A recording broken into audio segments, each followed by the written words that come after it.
Cyrus Bell slammed his palm flat on the general store counter, hard enough to rattle the glass jars behind it. "I don't care what she thinks she's doing," he said, loud enough for every person in that store to hear. "Woman showed up here 2 weeks ago on a mail-order ticket. She doesn't get to walk into my town and start telling people how to run their kitchens." Martha Greer, who had been quietly purchasing thread, kept her eyes down. "She's just trying to help," someone muttered near the door. Bell turned. His face had gone the color of old brick. "Help." He laughed, and it wasn't a kind sound. "A woman built like that ought to be more careful about how much she claims to know about food. Looks to me like she's been helping herself to it for years." The store went quiet. 3 people laughed. Not many, but enough.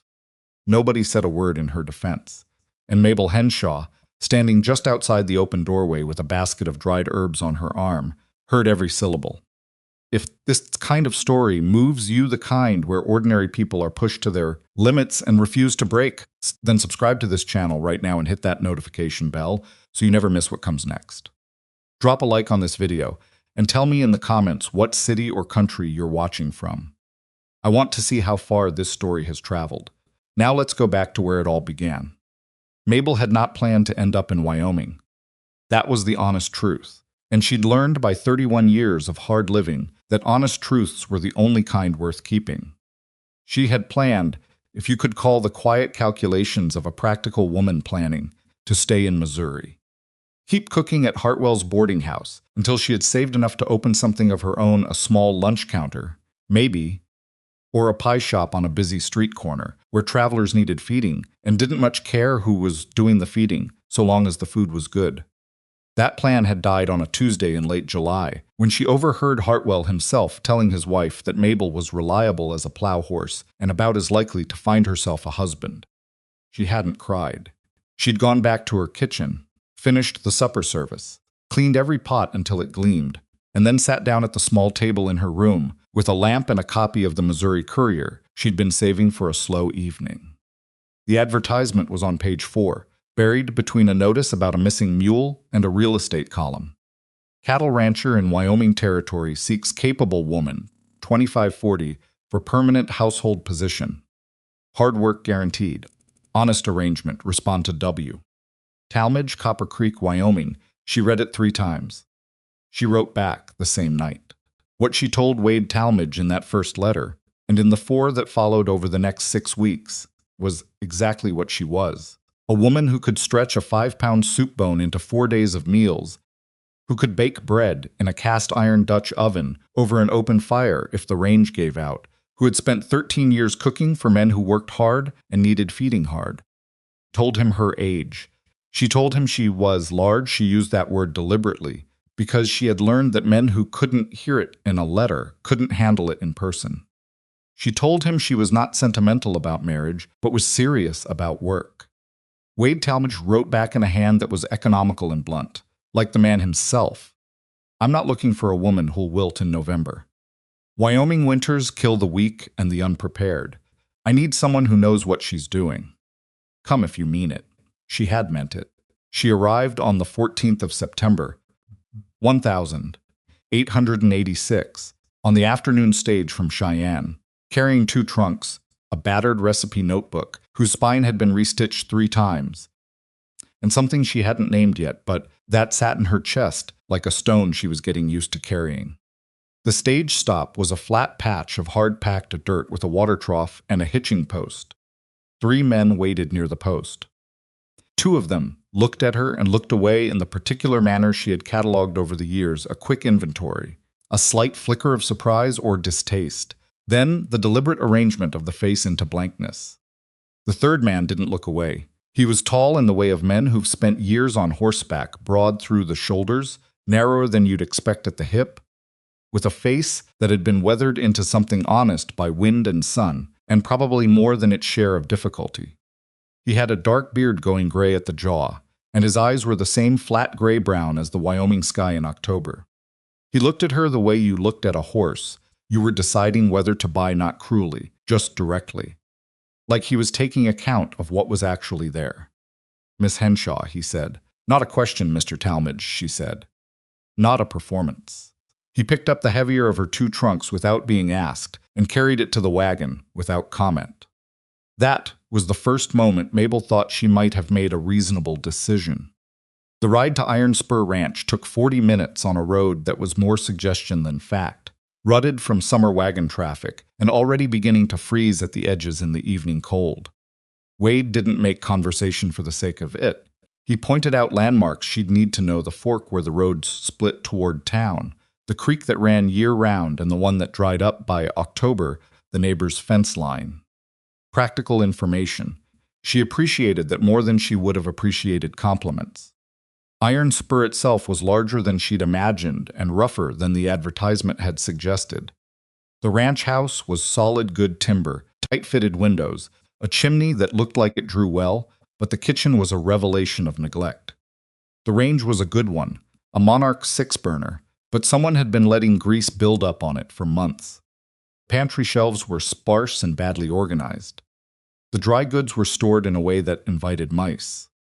3 of the pots had cracked handles. Mabel stood in the middle of that kitchen for about 30 seconds. Then she rolled up her sleeves and started an inventory. Wade appeared in the doorway. "I was going to show you the rest of the minus." "I'll see the rest later," she said, not unkindly. "Tell me what you have in the root cellar," he told her. She made notes in her recipe book, in the cramped shorthand she'd developed over years of running kitchens on other people's budgets. By the time she'd finished, she had a reasonable picture of what Iron Spur had going into winter and a clear picture of what it was missing. "You're short on cornmeal," she said. "Short on salt pork, shorter than you think on dried beans.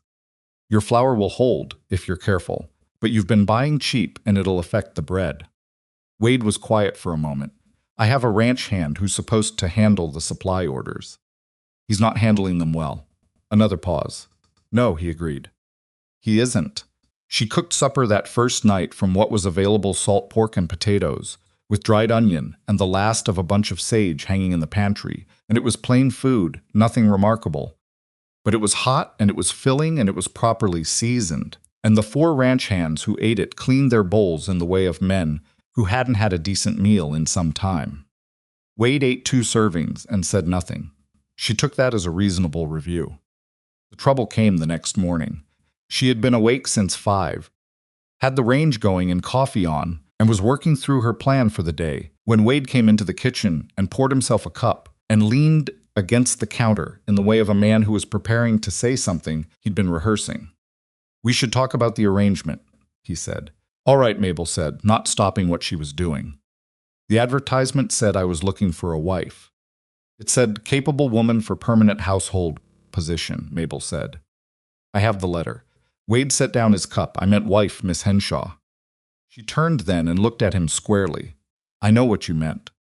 I want to be clear about what I meant." "Which was?" "I came here to work and cook, Mr. Talmadge." She said it the way she'd been rehearsing it since the stage stop yesterday. Clean and direct, not to become somebody's wife. Wade was quiet long enough that the coffee on the range began to make a sound. "That's a problem," he said finally. "Why?" "Because I can hire a cook." He said it without heat, just plain. "I sent for a wife." Mabel felt the familiar tightening in her chest, the one she'd learned to manage over years of being told what she was and wasn't suited for. Kept her face even. "Then we have a disagreement," she said. "We do," Wade agreed. "What do you suggest?" She hadn't expected him to ask that. Men like the ones she'd worked for in Missouri didn't ask. They told. She adjusted her thinking in about 2 seconds. "I'll stay through winter," she said. "You need someone in this kitchen, and I need somewhere to be. We'll see what we see. And if I decide I want what I sent for, then you'll have to convince me," Mabel said, "that it's a better idea than the one I came with." Wade looked at her for a long moment. Then something that was almost not quite a smile moved across his face, there and gone in an instant. "Fair enough," he said, and picked up his coffee. She cooked breakfast, proper breakfast, eggs and thick-cut bacon, and fried cornbread, and he ate it without comment. But when he walked out to the barn, he moved like a man who was in a slightly better mood than he'd been in the day before. Mabel stood at the sink and decided that was good enough for now.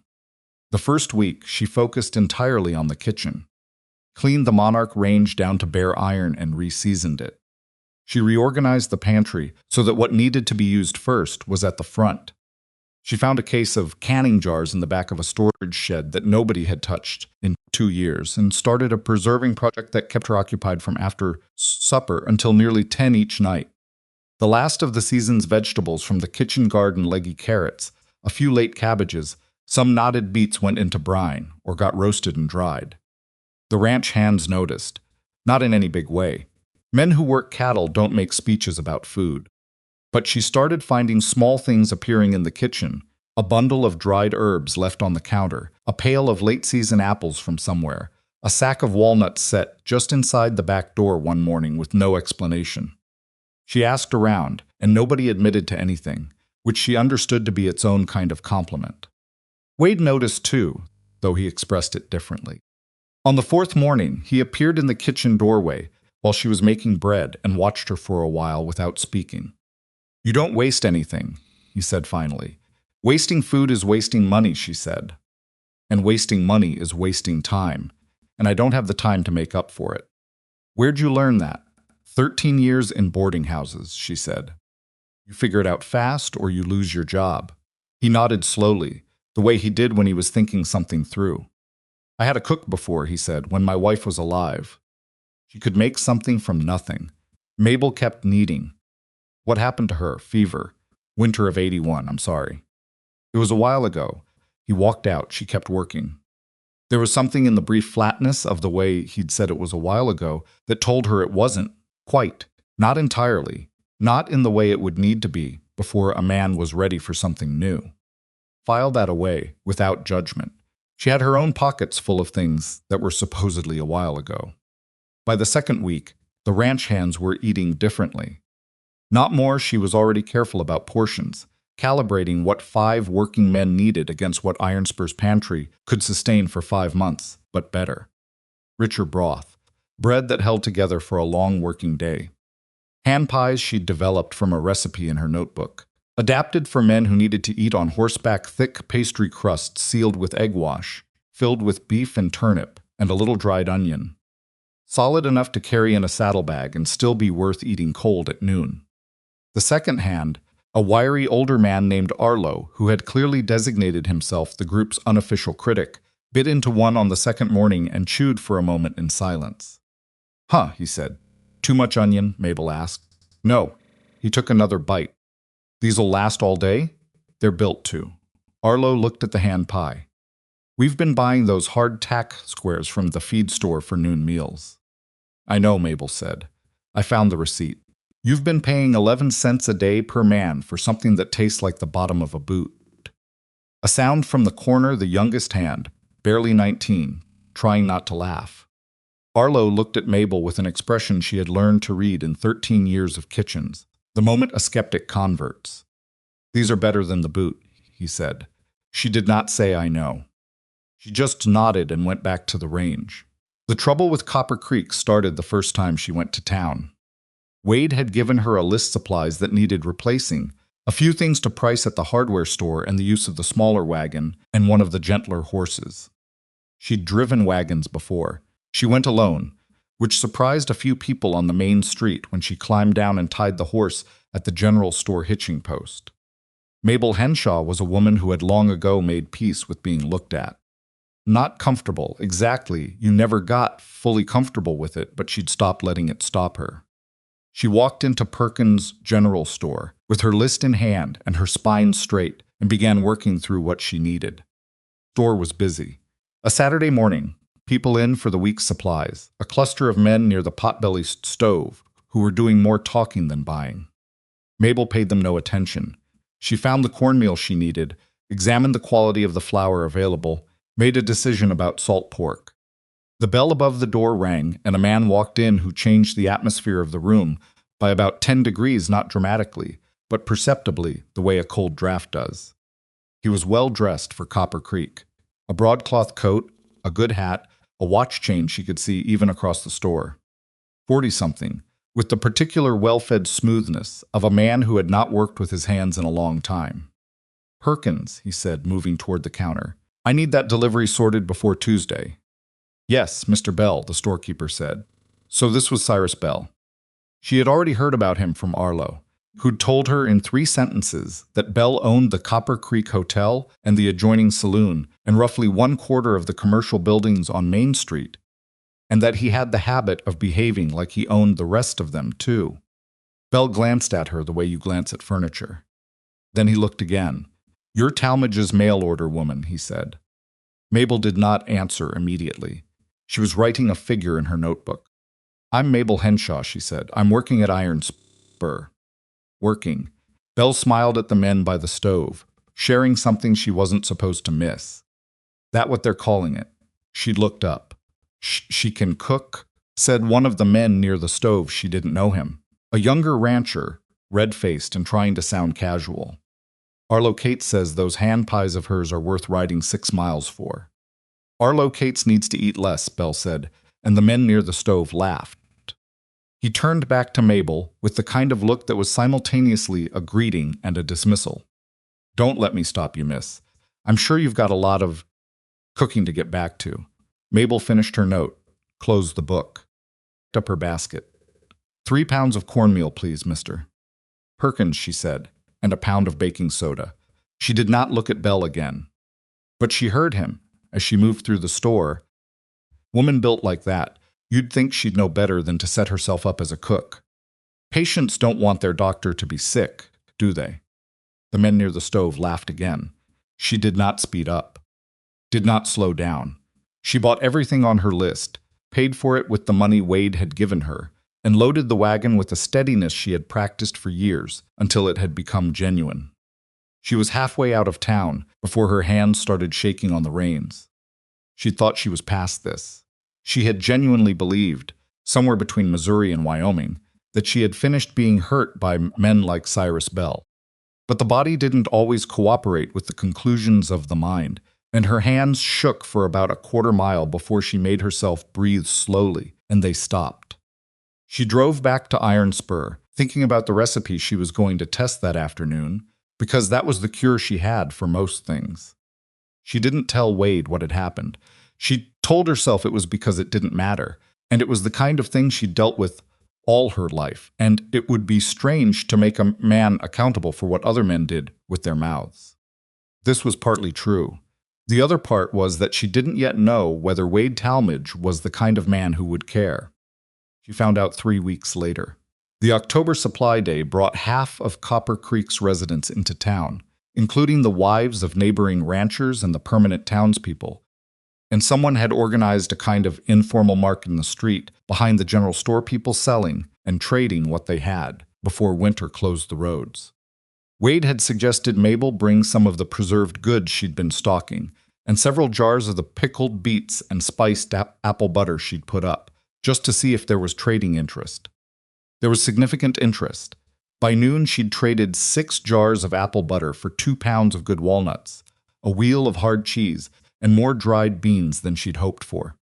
A rancher's wife named Clara Whitfield had spent 20 minutes asking her about the canning process and offered to trade smoked venison for a demonstration. Mabel had said yes. She was feeling, for the first time since arriving, something that was not quite belonging, but was in the same general territory, when Cyrus Bell appeared. He was with 2 other men she recognized, one from the general store, the other she didn't know, and he stopped in front of her little arrangement of jars and tins, with the expression of a man who found something amusing. "Well," he said loud enough to carry, "Talmadge's cook." Setting up shop, Mabel looked at him. "Trading, mister." "Bell," she said. "Same as everyone." "I heard about those hand pies," Bell said, to the men beside him, not to her. "The ranch hands apparently can't eat enough of them." He looked back at her then, with the smile that she had already catalogued as his particular weapon. "Must be nice to cook food all day and have an excuse to sample everything. Saves on the grocery bill, I'd imagine." Clara Whitfield, standing nearby, went very still. 2 women she didn't know looked at the ground. "She's feeding 20 hard-working men," a voice said. She looked up. Wade was standing 6 feet away, hands at his sides, watching Bell with an expression she couldn't quite read, flat, contained, the way still water was still right before something moved under it. "That woman," Wade said, with a deliberateness that had nothing dramatic in it. Just wait. Can feed 20 hardworking men from supplies you'd waste feeding 10. She's kept my ranch running for 3 weeks in conditions that turned Hooper's operation sideways, and she's done it without a complaint or a wasted penny. Paused. You got something useful to say, Bell. Say it. Otherwise, I've got things to do. Bell's smile had gone a little fixed. Just making conversation, Talmadge. Find better subjects, Wade said, and turned to examine one of the jars of apple butter on Mabel's table. Picked it up, turned it in his hands. This the batch you made Wednesday? He asked her, in the ordinary tone of a man asking about a practical thing. Yes, Mabel said. Her voice came out steady. She was surprised. The last of the season. Good spice on it, a little more cinnamon than usual. The apples were very sweet. I'll take a jar home, he said. He set it back on the table in a way that made clear it was being reserved. Bell and his companions had moved on. Mabel looked at the jar of apple butter for a moment. Then she looked at Wade, who was already talking to a man about fence wire. She had known men who tolerated her, men who appreciated her cooking, men who ignored her most of the time and were civil when they couldn't avoid it. She had known very few men who chose, without fanfare and without any obvious personal cost, to acknowledge her as though she were simply a person. Competent one who deserved the same directness they gave anyone else. Cost her more than she wanted it to, that small, ordinary thing. She went back to helping Clara with the canning questions and told herself it was nothing. It was not nothing. The deeper problem arrived in late October, and it wasn't Bell. It was the road. The mountain pass that connected Copper Creek to the main supply route from Cheyenne was prone to early closures. Everyone knew that, but the winter of 1886 had its own ideas about timing. 3 weeks of hard storms hit in succession, the kind that didn't just freeze the road but buried it under drifts so solid you could have built a foundation on them. By the last week of October, the road was closed, and everyone understood, without anyone saying it dramatically, that the supply wagons that had been expected in early November were not coming.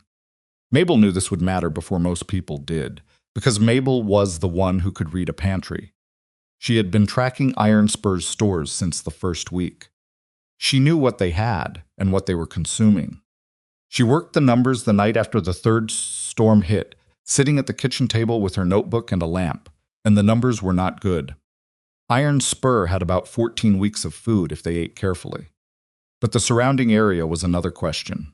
She started asking around carefully, not wanting to cause alarm, just talking to the women she'd met at the market, stopping by Clara Whitfield's house when Wade had business nearby.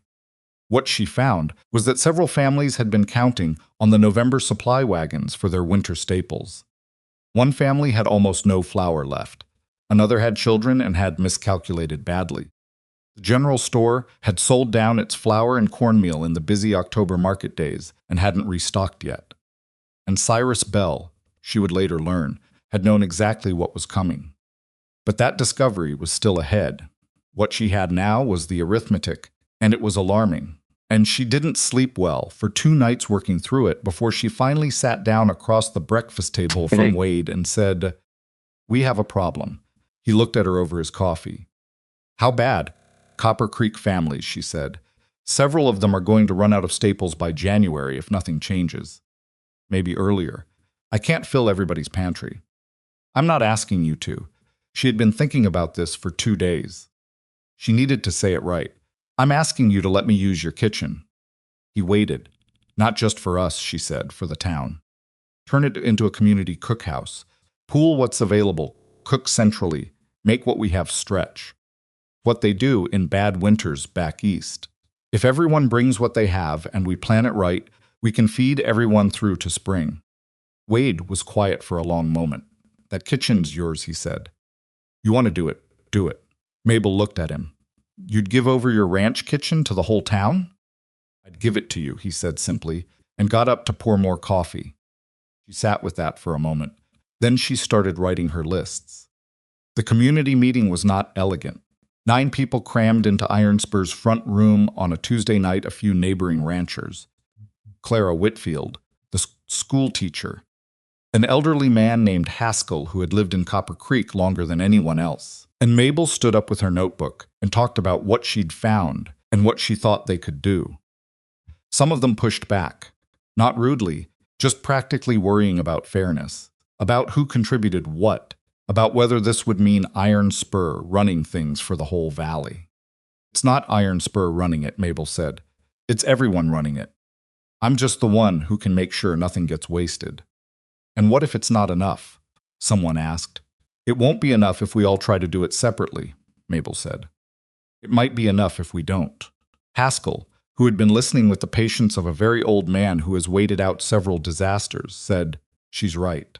He said it so simply and so finely that the room shifted. "When do we start?" Clara asked. "Tomorrow morning," Mabel said. "Bring everything you can spare."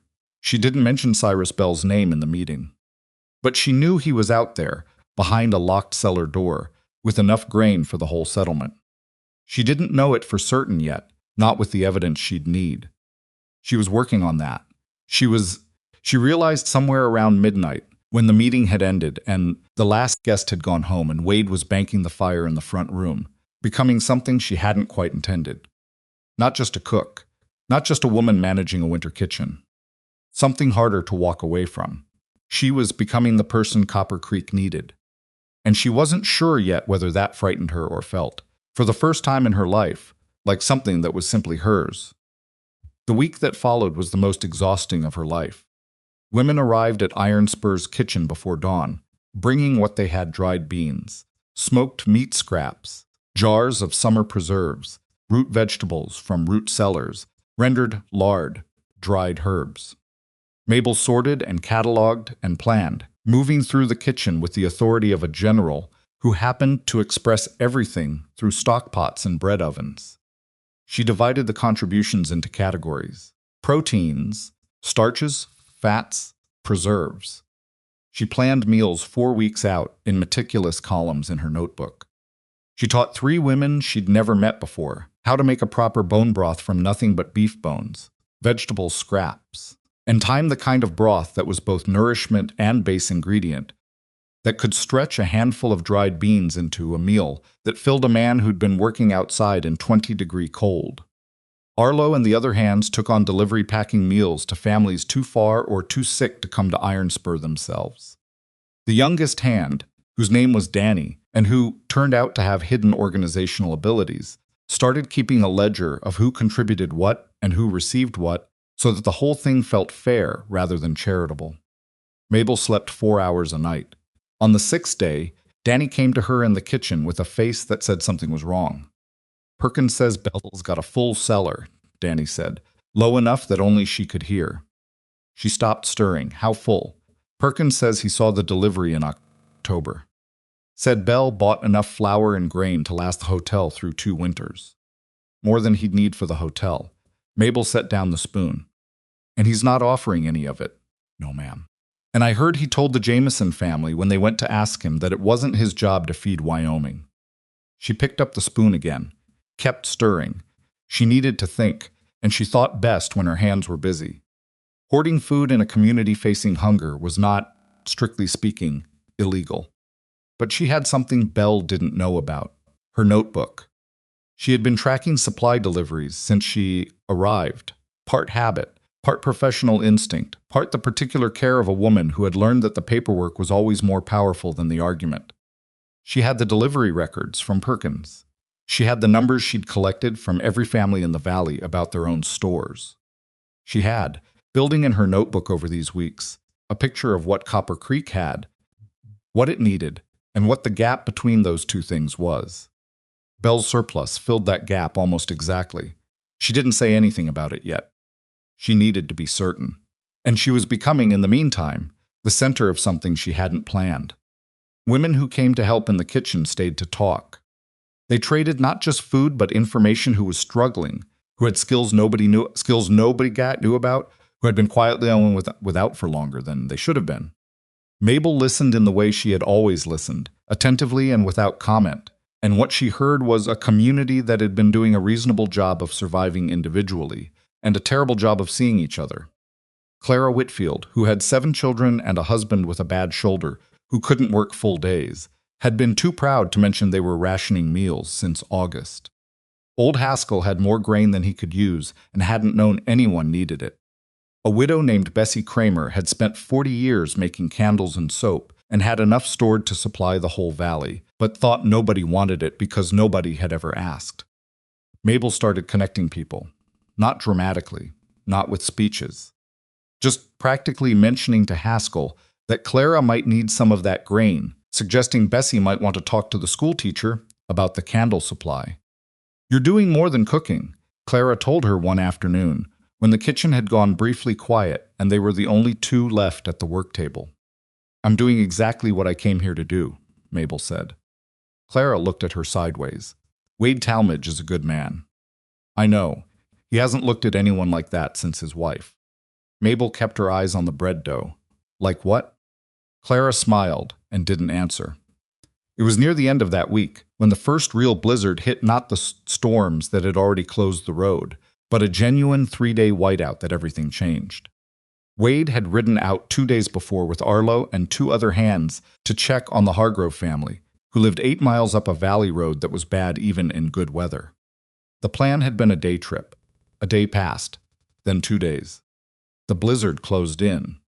By the evening of the second day, with no word and the storm showing no sign of stopping, Mabel stood at the kitchen window and looked at the white-blinded dark outside and made a decision that was not, by any reasonable measure, a good one.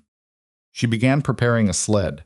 She loaded insulated pots, the ones she'd wrapped in blankets and burlap to keep heat in, with the thick beef and bean stew that had been on the range all day. She added 2 loaves of bread, a jug of coffee, the blankets she could spare, and a bag of heated stones wrapped in flannel that she'd learned from an old woman in Missouri could keep a person's feet from freezing for 2 hours.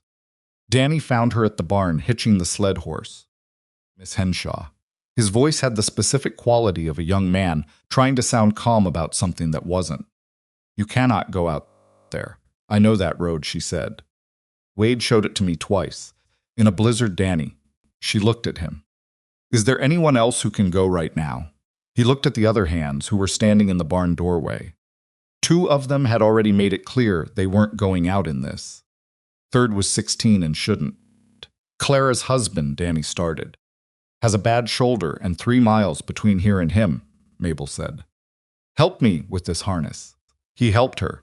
She went into the blizzard with 200 pounds of hot food and heated stones, and the route Wade had described to her, and the thing she kept thinking, as the wind made the lamp nearly useless and the road disappeared beneath drifts, was not about whether she would find him. She was thinking about the recipe she'd been working on, a new bread with a different flour ratio, and whether the crust would hold up better if she changed the hydration slightly. Thought about this deliberately. She'd learned long ago that panic was a luxury she couldn't afford, and that her brain, given something practical to do, would keep her moving forward instead of stopping. She found the overturned wagon an hour and a half out. It was half buried in a drift, 1 wheel in the air, and there were shapes under the largest blanket she'd ever seen a man drag along without planning, which meant Wade had been prepared for this possibility even before he left, which meant he was smarter than she sometimes gave him credit for. Talmadge, she called. A sound. She got off the sled and pushed through the drift to the blanket and pulled it back, and found Wade and Arlo and one of the other hands, cold and exhausted, Wade's right leg twisted at an angle that made her stomach clench. The 4th hand was with the horses, which were still standing, thank everything practical. "Mabel." Wade's voice was thick with cold. "What in the—" "Don't," she said. "Just drink this." She got the lid off the first pot. The steam came up like a small miracle in the frozen dark, and she saw the hand shake as they reached for it. And she concentrated on pouring carefully and not spilling, because spilling was the thing she could control. Later, after the broth had gone around twice and she'd assessed Wade's leg bad bruising, possibly cracked. Needed a real doctor, but was not an immediate emergency if they kept him still. She sat beside him in the lee of the overturned wagon, while the storm continued and the heated stones kept the worst of the cold from coming up through the snow. "Why did you come?" he asked. She was quiet for a moment. "'Cause somewhere along the way," she said, "feeding you stopped being a job." Wade looked at her in the dark. She looked back at him in the way she had been avoiding looking at him for weeks directly. Without the armor, she usually kept between herself and anything that could hurt her. His hand, which was still cold despite the broth and the blankets, found hers. She let it. "Hell of a time to figure that out," he said, with something in his voice that was not quite humor and not quite not. "I've never been early," Mabel said.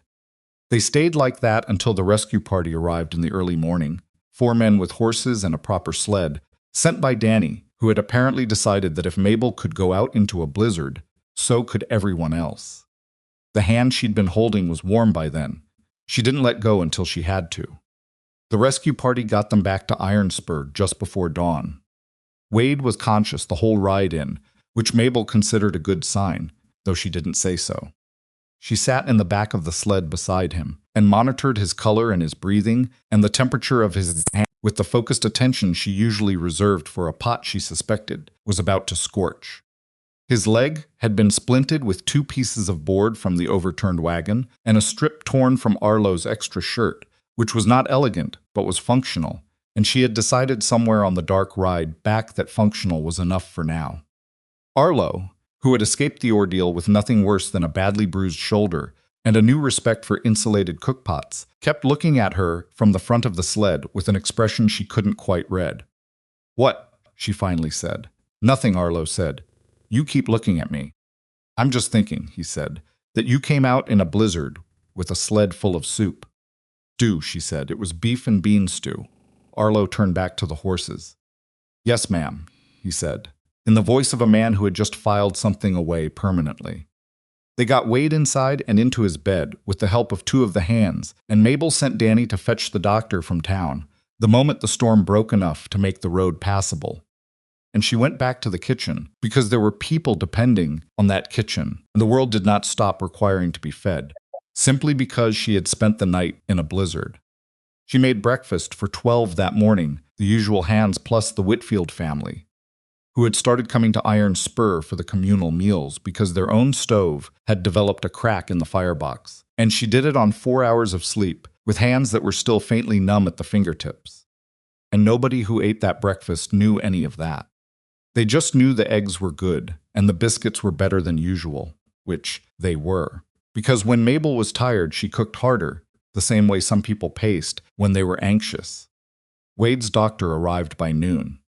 He was a small, efficient man named Purcell, who had been practicing in Copper Creek for 11 years, and who looked at Wade's leg and confirmed what Mabel had suspected: a cracked bone, 3 weeks of bed rest, no riding for 6 weeks, and a regimen of elevation and cold packing in the daytime that was going to require someone to enforce it on a man who was, by Purcell's own assessment, the worst patient he'd ever had the misfortune of treating.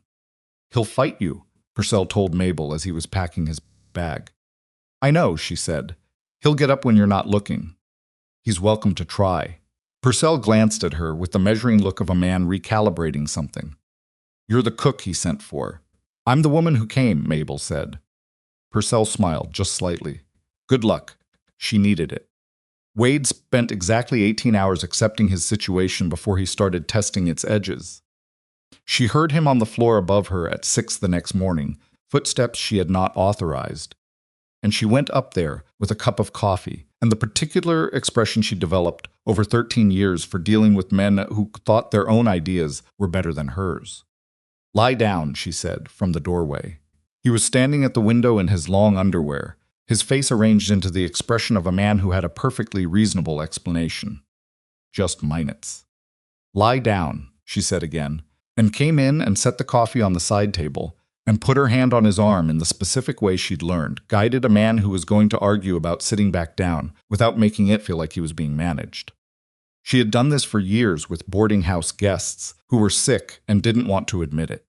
He sat. "The leg feels fine," he said. "Your leg doesn't know what it feels," she said. Purcell said the bone needs 3 weeks still.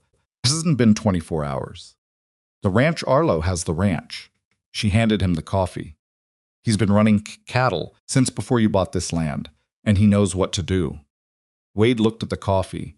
"You went out in that blizzard," he said. She had been waiting for this conversation.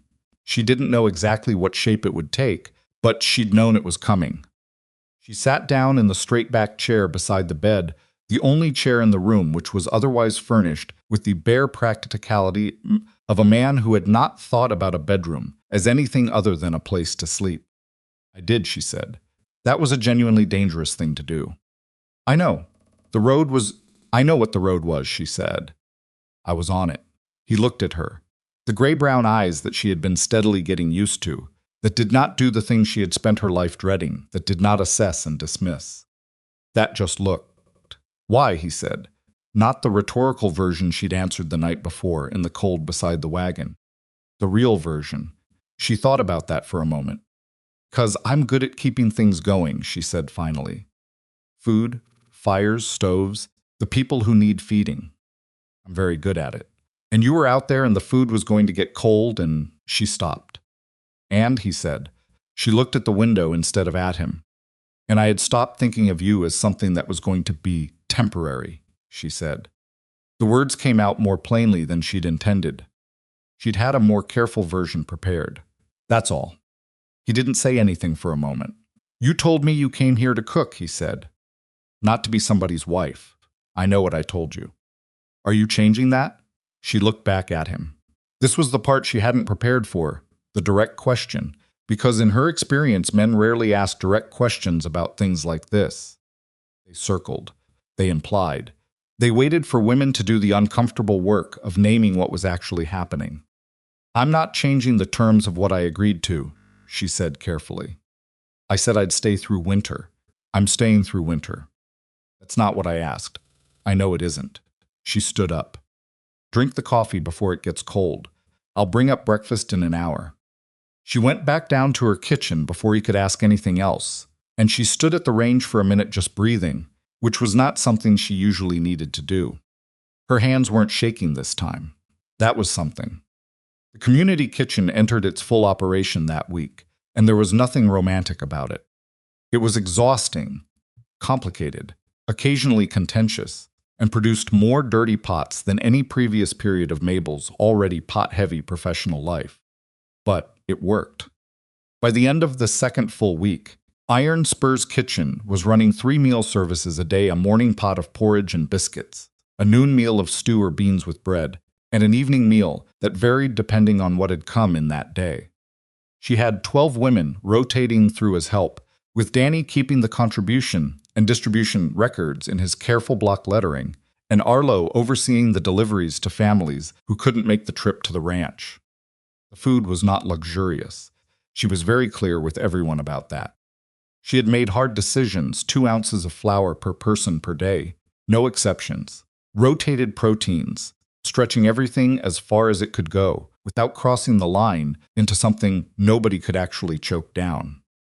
She'd had that experience in a boarding house kitchen in a bad summer when the owner had tried to cut costs too far, and she knew the difference between frugal and inedible, and she kept the food firmly on the right side of that line. Clara Whitfield had become her most reliable lieutenant. The woman had 7 children and a bad-shouldered husband, and had somehow never lost her capacity for humor, which Mabel found indispensable in a kitchen that needed to stay functional under stress. "You're running this whole town," Clara told her one afternoon, when they were elbow-deep in the bean washing that was the unglamorous foundation of most of the stew they produced. "I'm running a kitchen," Mabel said. "From this kitchen you're running the town. Then the town should be grateful for whoever cleans these beans." Clara laughed. "I heard Bell's Hotel is running out of proper coffee." "Good," Mabel said, and meant it more than she should have. The question of Cyrus Bell and his cellar had been sitting in the back of her mind like a splinter she couldn't reach. Danny's information that Bell had purchased significantly more flour and grain than he needed for the hotel was the beginning. What she needed was proof she could use. She had her records from Perkins' store. She'd been quietly collecting them since she started doing the supply purchasing for Iron Spur, because that was how she worked: everything written down, everything tracked. But Perkins' records were Perkins' business, and she couldn't demand access to them. What she could do was talk to people who had seen things. Over the following week, she had conversations seemingly casual, conducted while stirring pots or washing up or walking between buildings with the delivery man who serviced the hotel, the woman who cleaned Bell's hotel twice weekly, and old Haskell, who had a habit of sitting on his porch, regardless of weather, and who had therefore witnessed more of Copper Creek's comings and goings than any other person alive.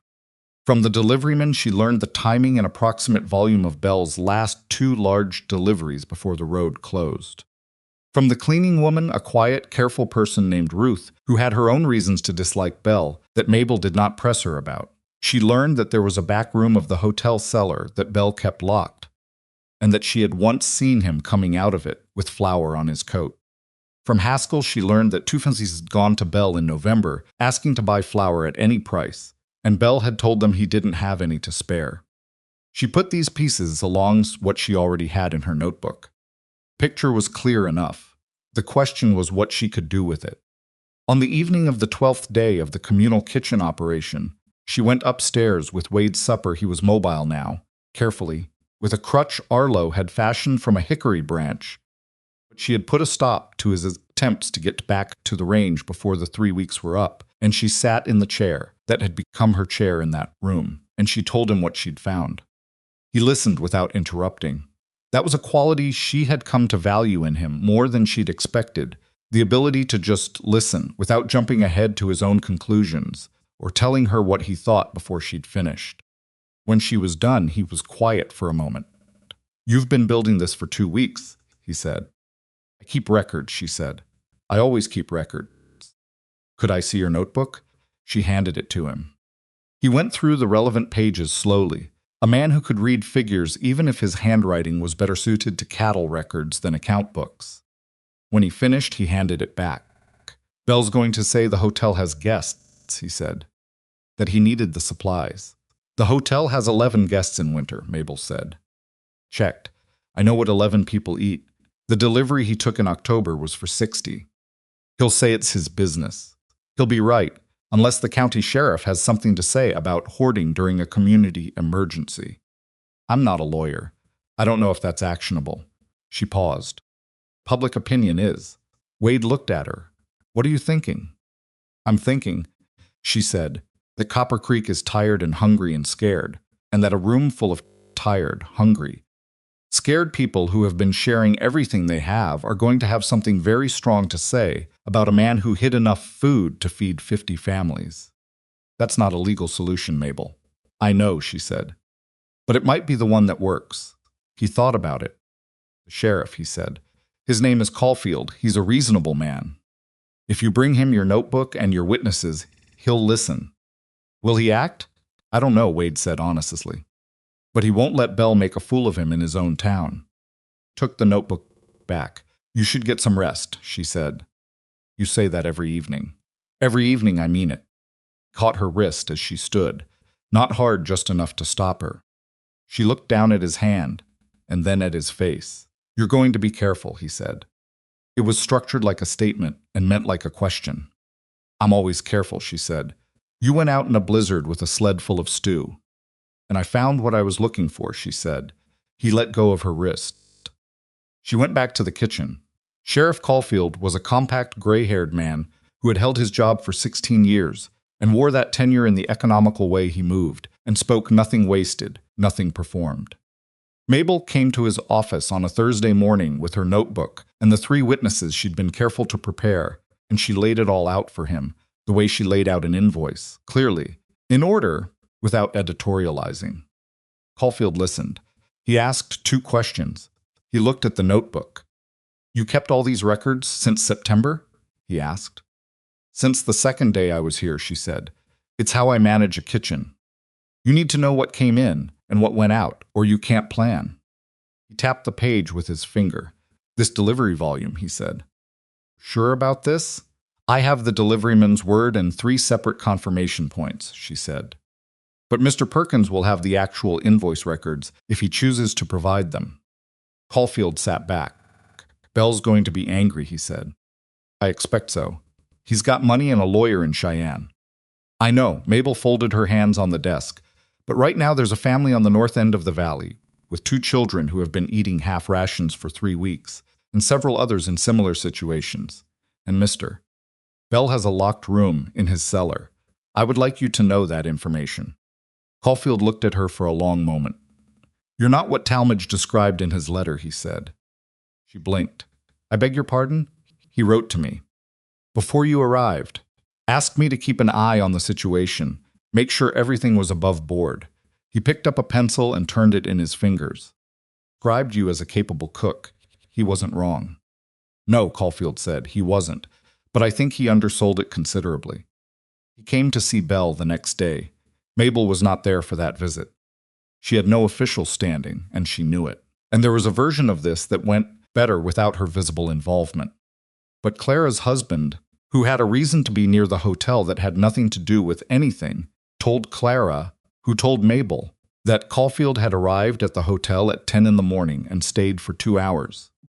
And that Bell had been seen through his office window at one point standing up very fast in the way of a man who had just received unpleasant information delivered without courtesy. The outcome arrived on a Friday. Bell opened the locked room. Not cheerfully, not with any admission of wrongdoing that anyone could pin down. His lawyer in Cheyenne had apparently advised him, quite quickly, that the optics of a prosperous hotel owner, hoarding grain while his neighbor's children went hungry, were not optics that were going to improve his business position in the long run, and that cooperation with community distribution was the version of this story he wanted to be in. Mabel got word from Danny at noon, a note delivered in Danny's block printing. Bell's cellar opened. Perkins overseeing distribution. Meeting at the general store at 3. She read the note twice. Then she went and stood at the kitchen window for about 60 seconds, looking at the snow-covered field behind the house. Then she went back to the range, because there were 16 people coming for the evening meal, and the beans needed another hour. Clara found her there an hour later, having heard the news from her husband. "You did that," Clara said from the doorway. "I wrote things down and told the right person," Mabel said. "That's all." "That's—" Clara stopped, made a sound that was somewhere between a laugh and something else. "You know what most people in this valley thought when Talmadge sent for a wife?" "I can guess." "They thought he was lonely and had made a mistake." Clara came into the kitchen and sat at the work table, the way she had started doing when she needed to say something that required sitting. "They thought you'd last one winter and go back to Missouri." "Reasonable assumption," Mabel said. "Are you?" "Am I what?" "Going back." Mabel tapped a spoon against the side of the pot. 3 slow taps, the way she did when she was deciding something. "I built a pantry system that would take someone 2 years to understand," she said. "It would be wasteful to leave before it proves itself." Clara looked at her steadily. "That's not an answer." "It's the one I have right now," Mabel said. "Hand me that ladle." Clara handed her the ladle and didn't press further, which was one of the things Mabel had come to appreciate about her. The day Bell's cellar opened, the grain and flour came to Perkins' store for official distribution, and Mabel revised her meal plans upward for the first time since November. Not dramatically, she was not going to undo careful rationing just because the immediate crisis had eased, because the road was still closed and spring was still 8 weeks away, but enough. Enough to give people a second biscuit at breakfast. Enough to thicken the stew to something that felt like a real meal rather than an exercise in making water flavorful. Enough that old Haskell, who had been sitting at the communal supper table every evening since the 2nd week, looked at his bowl and said nothing, but ate with a different quality of silence than he had been eating with. Nobody toasted Mabel's health. Nobody made a speech. A few people stopped by the kitchen to say thank you, and she accepted it the way she accepted most things practically, without performance, with a nod and a return to whatever she had been doing. But something had shifted. She felt it most clearly in the way people moved around her in the kitchen now. The women who came to help had started without any deliberate organization, just by the natural accumulation of daily habit, taking their direction from her without question. Not because she demanded it, because it was obvious. Because the kitchen worked when Mabel ran it, and didn't work as well when she was pulled away, and everyone understood this the way they understood that a fire needed tending. She had become, without ever setting out to become it, necessary. This was both the thing she had always wanted, and the thing that frightened her most about wanting it. Necessary things got used. Necessary things got taken for granted. She had seen it happen to other women whose competence became invisible because it was so completely relied upon that people stopped seeing it as something someone was doing and started experiencing. It is something that simply happened, like weather. She did not want to become weather. She turned this problem over in her mind for several days, between meal services and distribution logistics, and the ongoing work of keeping the communal kitchen functioning. And she was still turning it over on the afternoon. She came upstairs to bring Wade the news about Bell's cellar, and found him sitting in a chair by the window, not the bed, a chair, which represented progress, even if it was technically more activity than Purcell had authorized, with a letter in his hand and an expression on his face she hadn't seen before. "What's that?" she asked. "Letter from my brother in Colorado." He folded it and set it on the side table. "He's doing well." "Good." She set down the tray. "Bell's cellar is open." He looked up. "Caulfield moved on it?" "Yesterday." "Distribution starts this week through Perkins." Something moved across his face, relief, she thought, and something behind the relief she couldn't name. "You did that," he said. "You knew what to do and you told me," she said. "It's not the same as doing it alone." He shook his head slightly. "I told you Caulfield was reasonable. You built the case. You found the witnesses. You kept records for months, without knowing you'd need them." "I always keep records," she said. "I told you that the first week." "Mabel." Something in the way he said it made her stop. "What?" He looked at her with the particular quality of attention he had that she'd been trying not to let matter too much for 2.5 months. "I want to say something," he said, "and I want you to let me finish before you tell me why it's unnecessary." She sat down in the chair, her chair now, even though they'd never discussed it. "I'm listening," she said. "When I sent that advertisement," he said slowly, in the careful voice of a man who did not usually talk about himself, and was doing so with effort, "I told myself I needed a capable woman for a working ranch." Was true. But I had been telling myself that for 3 years, and I never answered any of the responses I got. She hadn't known that. She kept her face still. "I answered yours," he said, "because you didn't pretend. You told me what you were and what you weren't, and you didn't apologize for any of it." And I thought he stopped. Started again. "I thought, this is a woman who doesn't waste anything. Not food, not words, not time, and I was tired of wasting time." Kitchen was quiet below them. She could hear the faint sound of the wind outside, which had gone mild in the last 2 days, early signs of the eventual shift that would mean spring was considering its options. "That's the most I've heard you say at once," she said. "I know." His mouth moved into the not-quite smile. "I'm not finished." "Go on." "I'm not asking you to change what you told me the first morning," he said. "I'm not asking you to change anything. I just wanted you to know that what you've done this winter, what you've been, it's not something I expected, and it's not something I'm going to forget. And if you leave in spring, Another pause. "I'll miss more than the cooking." Mabel looked at him. She had been given compliments before. She had been appreciated before, in the particular way that kitchens appreciate the person who keeps them running. She had never been told, plainly, by a man who wasn't given to excess of any kind, that he would miss her. Not what she produced. Her. She breathed in. "I'm going to check on the beans," she said. He nodded. "Wade." He looked up. She stood in the doorway of the room that still had nothing in it except his things, that didn't know yet what it was supposed to be.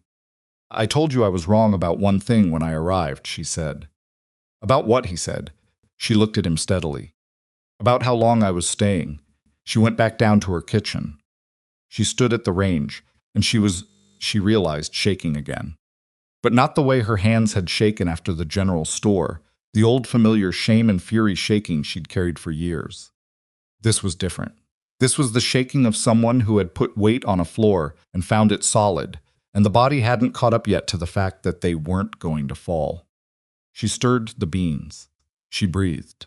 Outside, the wind moved across the Wyoming flats with a sound she had come to know over these months, the particular sound of cold that was beginning to consider loosening its hold. Not soon, not yet, but considering it. In the kitchen below, in the notebook on the shelf by the range, her records continued their quiet, meticulous account of everything that had come in and everything that had gone out, and the careful math of what remained. Columns were clean, the numbers balanced. For the first time since Missouri, she felt like the thing she was counting was something she actually wanted to keep. The beans were fine. She knew they were fine before she even lifted the lid. She had set them on at the right temperature, with the right amount of water and enough salt, and they didn't need her standing over them. But she stood over them anyway for a good 10 minutes after coming back down from Wade's room. Because the beans were something she knew how to manage, and the thing she'd just said in that doorway was not. She had told him she was wrong about how long she was staying. She had not said it as a promise. She wasn't sure yet what she had said it as. But she had said it out loud and Wade had heard it, and that meant it existed now, in the way things only existed once someone else knew about them. Couldn't take it back. She wasn't sure she wanted to. The thing about Wyoming winter, she was learning, was that it didn't end it negotiated. It didn't pack up and leave one morning like a difficult guest. It loosened its grip by degrees, offering a day of relative warmth, and then snatching it back with a week of hard cold, until eventually the warm days started winning the argument. She had grown up in Missouri, where spring came with some reliability, and this was different. This was a climate with opinions. February arrived gray and grudging, and the communal kitchen kept running. The grain and flour from Bell's cellar had gone into distribution through Perkins' store as Caulfield had arranged, and the improvement to the community's food supply was real, but not dramatic enough to ease the worst of the strain, not enough to allow anyone to stop being careful. Mabel kept her meal planning conservative. She had learned, in the boarding house years, that people relaxed their vigilance too early when the immediate crisis passed, and then found themselves back in trouble without the resources to handle it a second time. She said as much at the community meeting she called in Iron Spur's front room at the start of February, the same room, the same 9 people, plus a few others, who had joined the operation in the weeks since. "We have more than we had," she said. "We don't have enough to stop being careful. Spring is 6 to 8 weeks away if the weather cooperates, and this weather hasn't cooperated once since I got here." Bell's not going to forget this. Someone said from the back a man named Garrett, who owned the small feedlot on the eastern edge of town and had been peripheral to the communal effort, showing up for meals occasionally but not contributing much. "He's going to make trouble. Bell made his trouble and it didn't work," Clara said. "He's got a lawyer telling him to be quiet. For now," Garrett said. Mabel looked at him. She had developed an instinct over the winter for the particular quality of caution that came from legitimate experience versus the quality that came from wanting to find a reason to pull back from something uncomfortable. "What kind of trouble are you expecting?" she asked. Garrett shrugged, which was not useful. "He's got connections in the county, friends in the land office. That kind of man doesn't just take a loss." "Then we keep our records current," Mabel said, "and we stay visible." She didn't like Garrett's warning, but she didn't dismiss it either. It went into the same part of her mind where she kept supply levels and weather observations information she couldn't act on yet, but needed to have available when it became relevant. Wade was back on his feet by the first week of February. Not fully, Purcell had been explicit about what fully meant and how long it would take, but functional enough to get down the stairs and across the yard to the barn and back, which meant he was no longer spending his days in a chair by the window, which meant he was in a slightly better mood about the general state of the world. He came to the kitchen in the mornings again, and she fed him breakfast, the way she fed everyone breakfast, without ceremony or special treatment, which she suspected he preferred. The conversations they had in the mornings were different now than they had been in October. Not deeper. Exactly, Wade wasn't a deep conversation man, not in the way of men who used words to ornament their feelings, but more honest. Less cautious on both sides. She had told him she was staying, and he had not made a production of it, had simply folded the information into his daily operations the way he folded everything else that mattered, and she found she was relieved by that more than she'd expected. He started consulting her on ranch decisions. Not the cattle work, she had no knowledge of cattle and would have been useless, but the household economics that governed the ranch. Whether to buy a new range before the road opened or wait and see what prices were like in spring. How to structure the supply orders for next year so they weren't caught underprepared again. Whether the old smokehouse in the far corner of the property, which nobody had used in years, could be rehabilitated. Could be used, she said, on the smokehouse question, walking through it with him on a cold morning while he navigated the snow with his crutch, and she held the lamp because the structure had no windows. The walls are still sound. You'd need a new fire grate, and the chimney would need cleaning, but the basic structure works. What would you use it for? Smoked beef, she said. Smoked pork if you ever get pigs. You could supply the communal kitchen through next winter without running Cutty short if you had a full smokehouse going into November. He was quiet, looking at the walls. You're thinking about next winter already, he said. I'm always thinking about next winter, she said. That's how you survive this winter, without being surprised by the next one.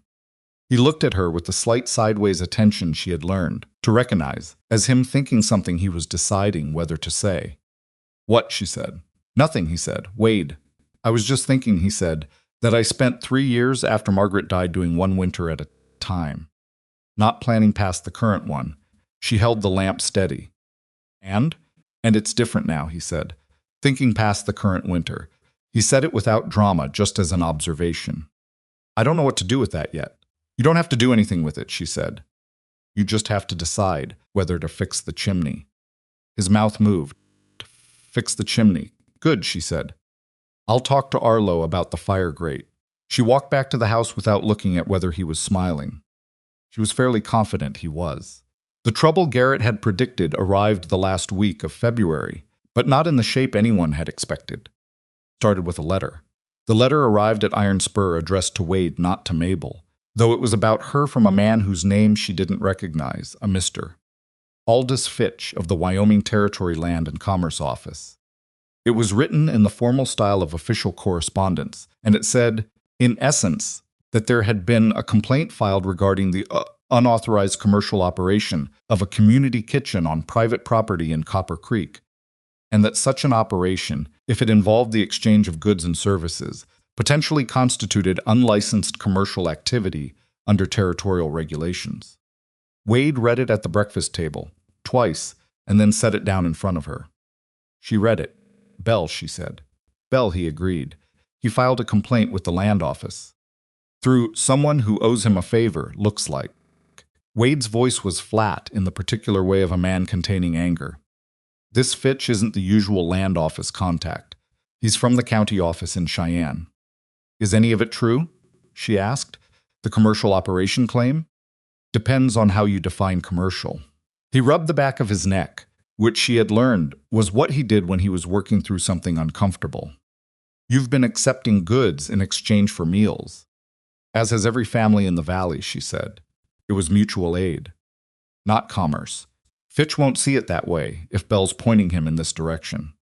She looked at the letter again.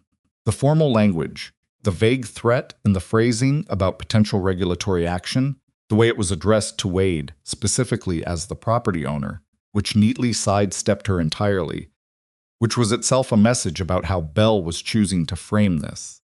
He's trying to make it your problem, she said. He knows you can't own property, Wade said. Not legally, not as an unmarried woman in this territory. So he goes after the property owner. There it was.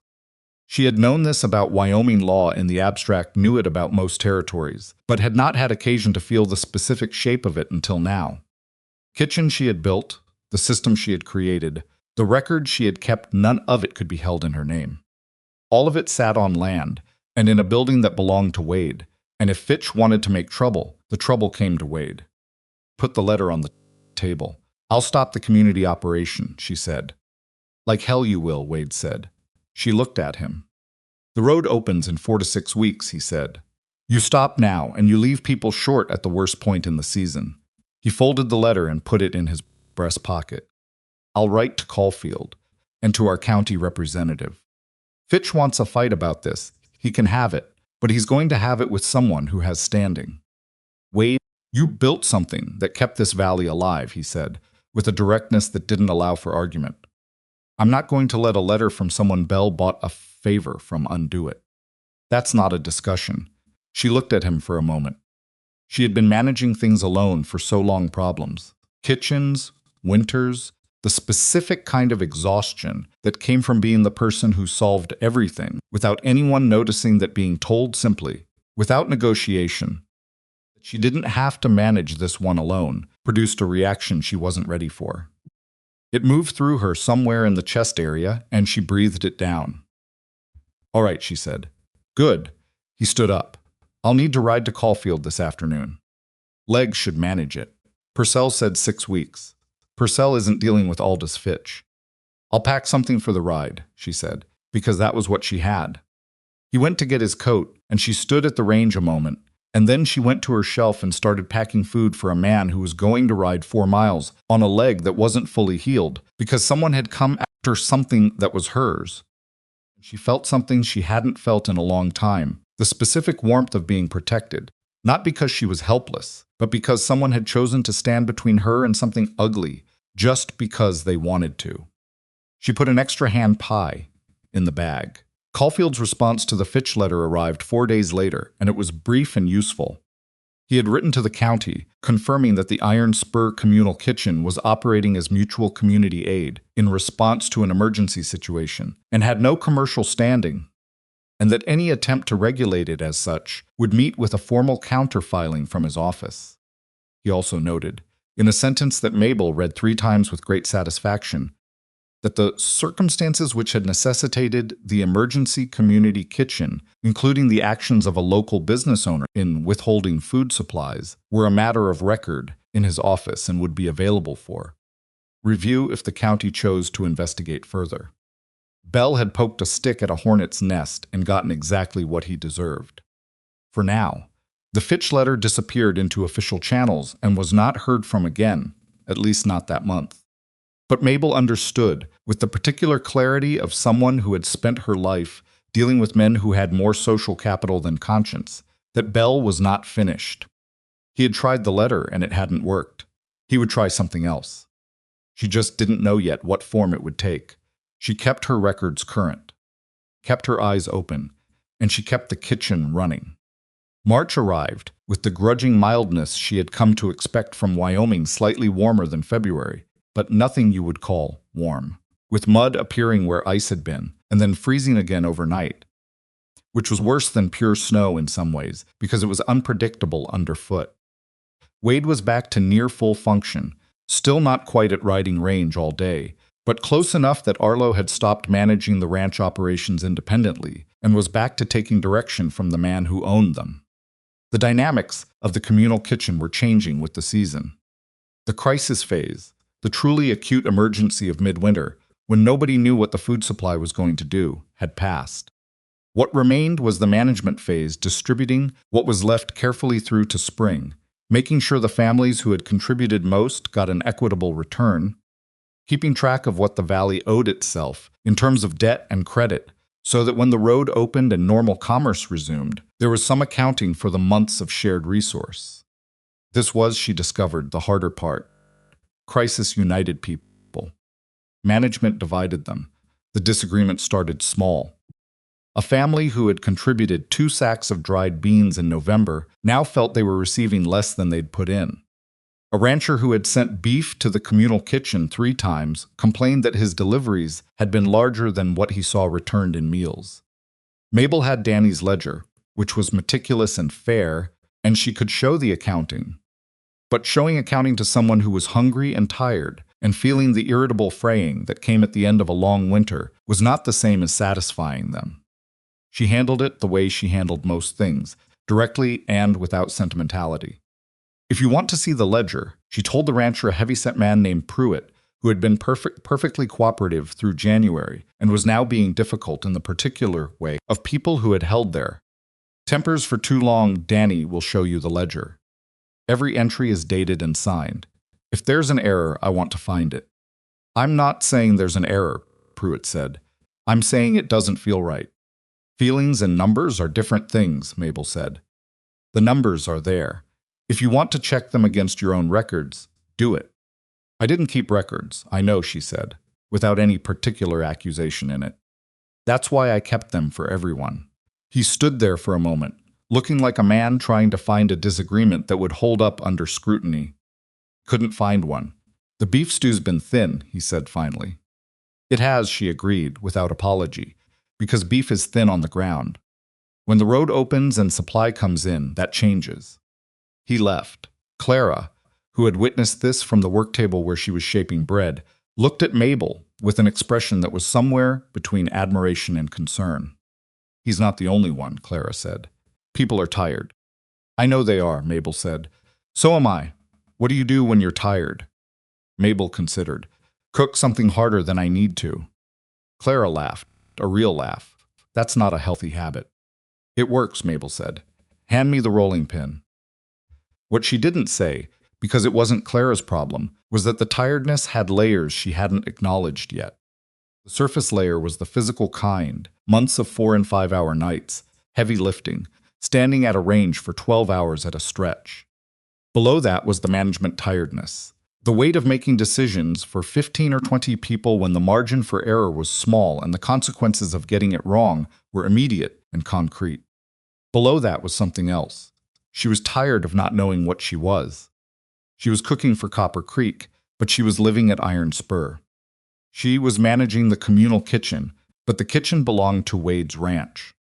She had told Wade she was staying, and she had meant it, but she had not said anything more precise than that, and neither had he since the conversation in his room in January, and the imprecision was starting to wear on her in ways she hadn't expected. She was not a woman who needed things to be romantic. She had never been that kind of woman. But she needed things to be clear, and right now, nothing about her situation was particularly clear except the recipe notebook on the shelf and the fact that the beans needed checking. The clarity came from an unexpected direction. On a Wednesday in the second week of March, a wagon arrived at Iron Spur, carrying a woman and 2 children and an assortment of badly packed household goods. The woman was perhaps 35, dark-haired, with the specific look of someone who had been holding things together through willpower alone for long enough that the willpower was starting to show wear. Her name was May Sutton. Her husband had died in October, a riding accident on his own property, the kind of thing that happened in ranch country with a casualness that made it worse, and she had been managing their small farm alone since then, with a 15-year-old son doing the heavy work and a 9-year-old daughter helping in the house. She had heard about the communal kitchen through Clara, had started sending the children to Iron Spur for the noon meal 3 weeks ago, and had finally come herself because she was out of flour and had nothing for tomorrow's breakfast.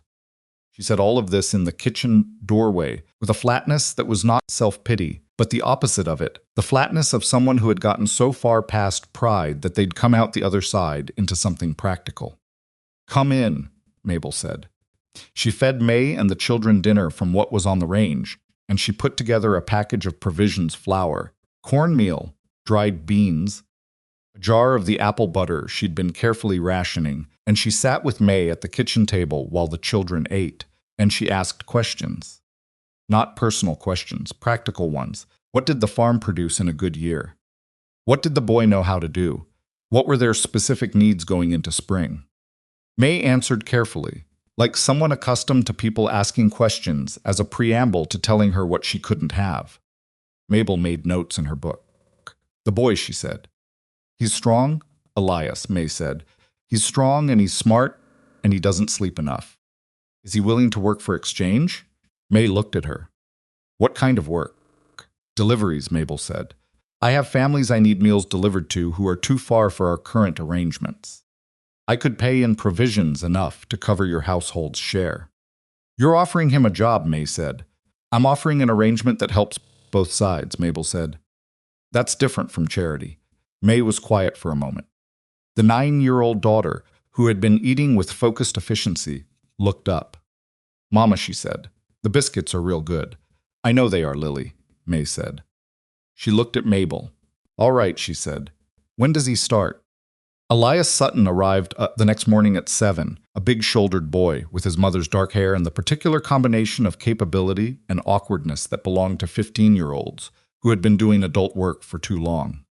He looked at the kitchen, at the loaded sled, at Mabel, with the measuring expression of someone trying to figure out what was expected. You know the valley roads, she asked him. Most of them, he said. Good. Danny will show you the route and the ledger system. You deliver what's on the list, you mark it, you come back. You don't make promises you're not authorized to make, and you don't accept payment that isn't on the list. Yes, ma'am, he said. One more thing. She looked at him directly. If you find someone in a situation that isn't covered by the list, you come back and tell me before you do anything else. Don't solve it yourself." He nodded, with the expression of someone who had been solving things himself for 5 months and found the instructions strange but not unwelcome. "All right," he said. "Let's go." Danny took him out, and Mabel watched them through the window, Danny explaining something in his careful way. Elias listening with his hands in his pockets and his head slightly tilted, and she thought that she had just done, in a small and practical way, something that Bell's letter had tried to undo. She had extended the operation. She had made it more functional, not less. She had taken a family that was struggling and connected them to something that needed them, and now both things were stronger they'd been the day before. This was what she did. Not the cooking, exactly, though the cooking was how it expressed itself. The fundamental thing she did was see what was available and what was needed and connect them as efficiently as possible. In a kitchen, this meant food. In a valley in a hard winter, it meant everything. She went back to the range. The day she found out what Bell's next move actually was, she almost missed it. It was Elias who brought her the information, without knowing it was information. Came back from a delivery run in the 3rd week of March, with a look on his face she had learned in 2 weeks to read as something happened, and don't know what it means. "What?" she said. "The Hargrove place," he said. "When I made the delivery, old Mr. Hargrove wanted to know about the building in town." "What building?" "The abandoned one on the main street." Past the hardware store. He pulled off his gloves and set them on the table. He said he heard someone bought it. She stopped. "Who bought it?" He didn't know, but has heard from someone at the general store that whoever bought it is planning to put in a restaurant. She turned that over. "A restaurant," she said. "Big one," she said, "with a proper menu and a hotel dining room set up." Mabel set down what she was holding and went to the window for a moment. The abandoned building on Main Street. She had looked at it, that first trip to town in October. It was a good building, solid frame, large interior, a separate room in the back that had probably been a storeroom. Good bones, as kitchens went. She had thought about it in the abstract way she thought about buildings that had potential idly, without purpose. Someone was going to put a restaurant in it, and there was only one person in Copper Creek, with the capital and the spite to do it as a direct response to what she'd built. "Did Mr. Hargrove say anything else?" she asked. Elias thought. He said his wife heard the new restaurant was going to offer to take on some of the communal kitchen families as paying customers. At a discount. There it was. Bell couldn't kill the communal kitchen through the land office. So he was going to undercut it. He was going to offer cheaper meals to the families she'd been feeding, pull them away from Iron Spur's kitchen one by one, and leave her with an operation that no longer had a community to serve. By summer, she'd be running a kitchen for nobody, and Belle would have captured the thing she'd built without ever having to acknowledge that she'd built it. It was, she admitted to herself with a sourness that she didn't try to talk herself out of, a smart move. She told Wade that evening.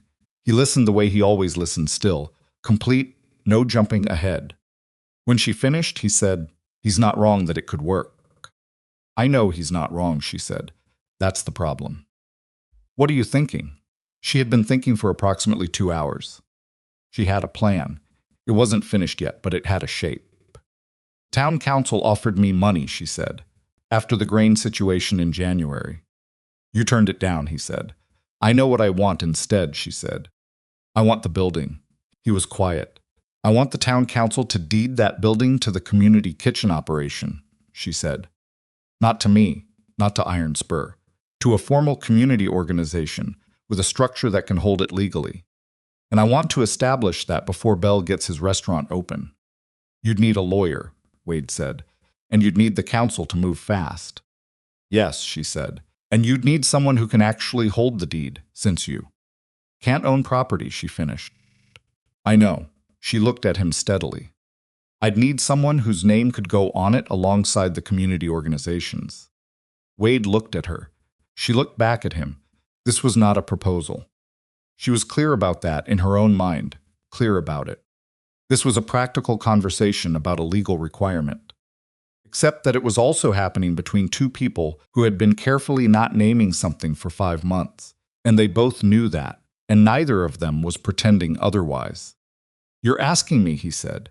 "I'm asking you if you're willing," she said. Different. He was quiet for long enough that she started thinking about how she would handle the alternative. "Mabel," he said. "Yes. I'm going to say something and I want you to hear all of it before you tell me why it's complicated." "Go on," she said. "I've been thinking," he said, with the careful deliberateness of a man who had been practicing this in some form, about the smokehouse. About next winter. About the garden beds that need expanding if we're going to have enough preserving stock. About a dozen things that are about Iron Spur's future in a way they haven't been since. He stopped. Started again, in a while, and those things all have you in them. Not as the cook, as the person who's making the decisions alongside me. She waited. "I'm not asking you to decide anything tonight," he said. "But I am telling you that whatever name goes on that deed, I want it to still be there in 10 years. And if you're willing to think about what that means, I'm willing to wait for you to get there." Kitchen was very quiet. Outside, the Wyoming wind moved over the fields with the sound she had been learning all winter, the specific register that meant the cold was still in charge, but thinking about changing its mind. "I'll get there," she said. "I just need time," he said. "I know. I'm not going anywhere." She looked at him. "Neither am I," she said. It was the most specific thing she'd said yet. And it was enough for now, for both of them.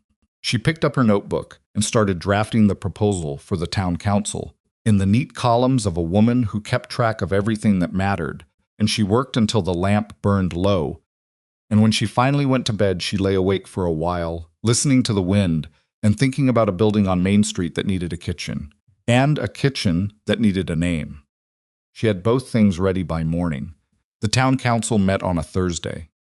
There were 5 of them. Haskell, who was the oldest and had been on the council longer than anyone could remember, a rancher named Bowman, who owned the largest spread north of Copper Creek, the hardware store owner, a precise man named Getz, who kept his opinions close and his accounts closer, a younger man named Farwell, who represented the smaller homesteaders in the Eastern Valley, and a woman named Ida Marsh, who was the only female council member, and who Mabel had met once at the October market and found to be exactly the kind of person who said little and understood everything.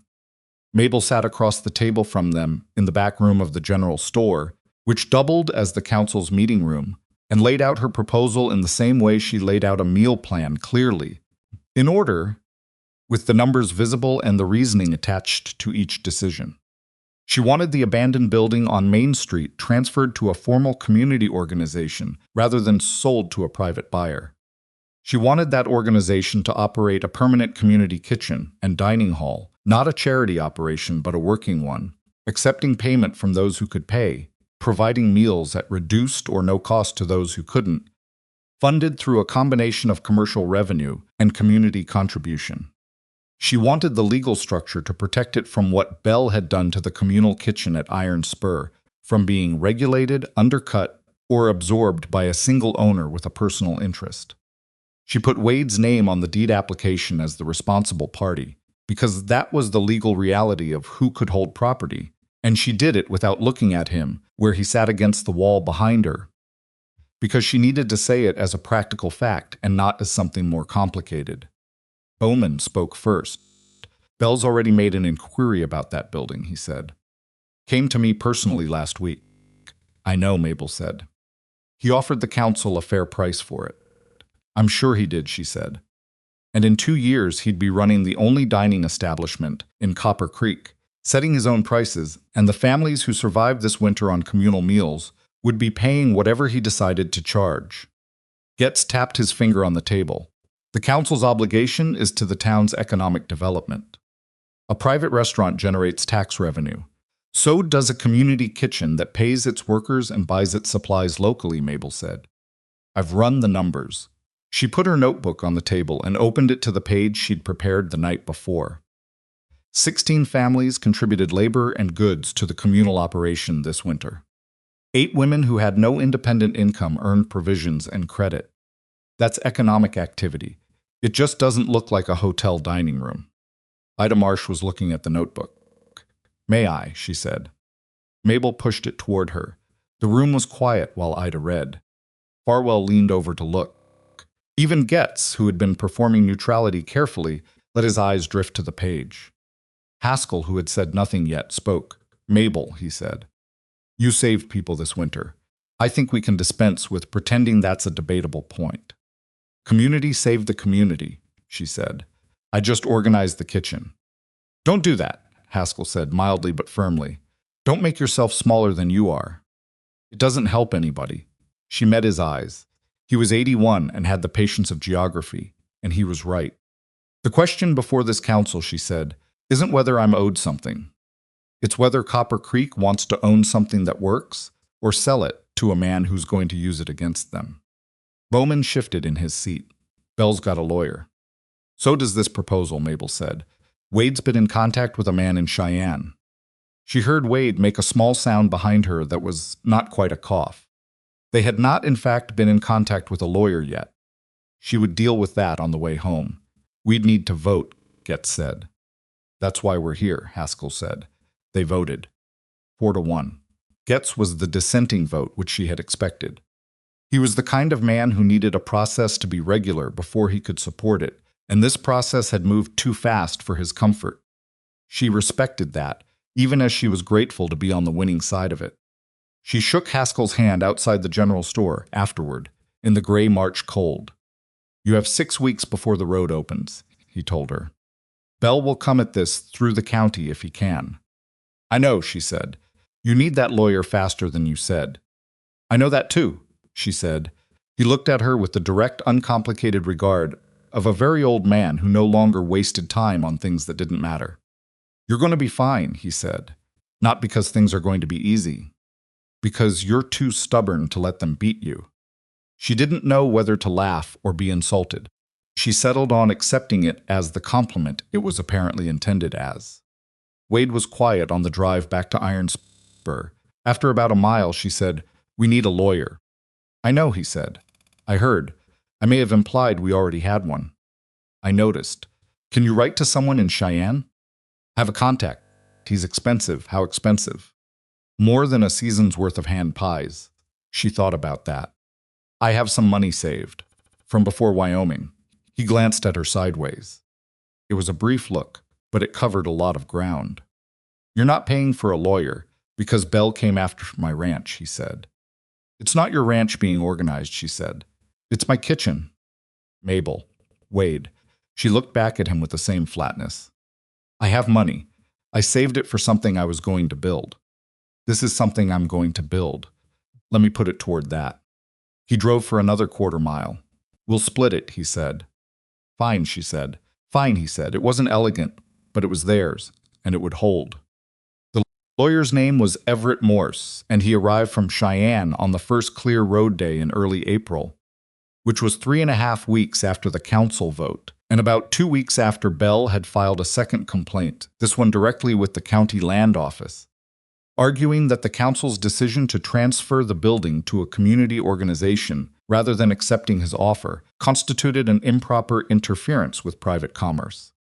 Morse was younger than Mabel had expected, perhaps 35, with the particular alert quality of someone who had grown up having to be smarter than everyone in the room and had made peace with that being his permanent condition. He read all of her records. He asked questions for 2 hours. He drank 3 cups of coffee and ate 2 of the hand pies she put in front of him, without commenting on them, which she took to mean he was genuinely focused. When he was done, he sat back and looked at the ceiling for a moment. "Bell's complaint is technically valid," he said. Mabel felt her jaw tighten. "In the sense," Morse continued, "that the council's process was informal and fast, and didn't follow standard commercial property procedures. That gives Bell a foothold." "How big a foothold?" Wade asked. "Enough to create a delay," Morse said. "Possibly a significant one. He's not going to win the underlying argument. Mutual aid operations have solid precedent, and the emergency conditions this winter are documented, but he can make the process slow and expensive." He paused. "Unless." "Unless what?" Mabel said. "Unless the community organization has legal standing before he gets his county challenge scheduled." Morse tapped the table. "Right now, the organization exists as a council resolution. If it's formally incorporated with proper documentation and existing membership records before the county hearing, Bell's argument shifts from blocking a new thing to dismantling an established one. That's a harder case to make. How long does incorporation take? Wade asked. Normally, months. Morse looked at Mabel's notebook, which was still on the table.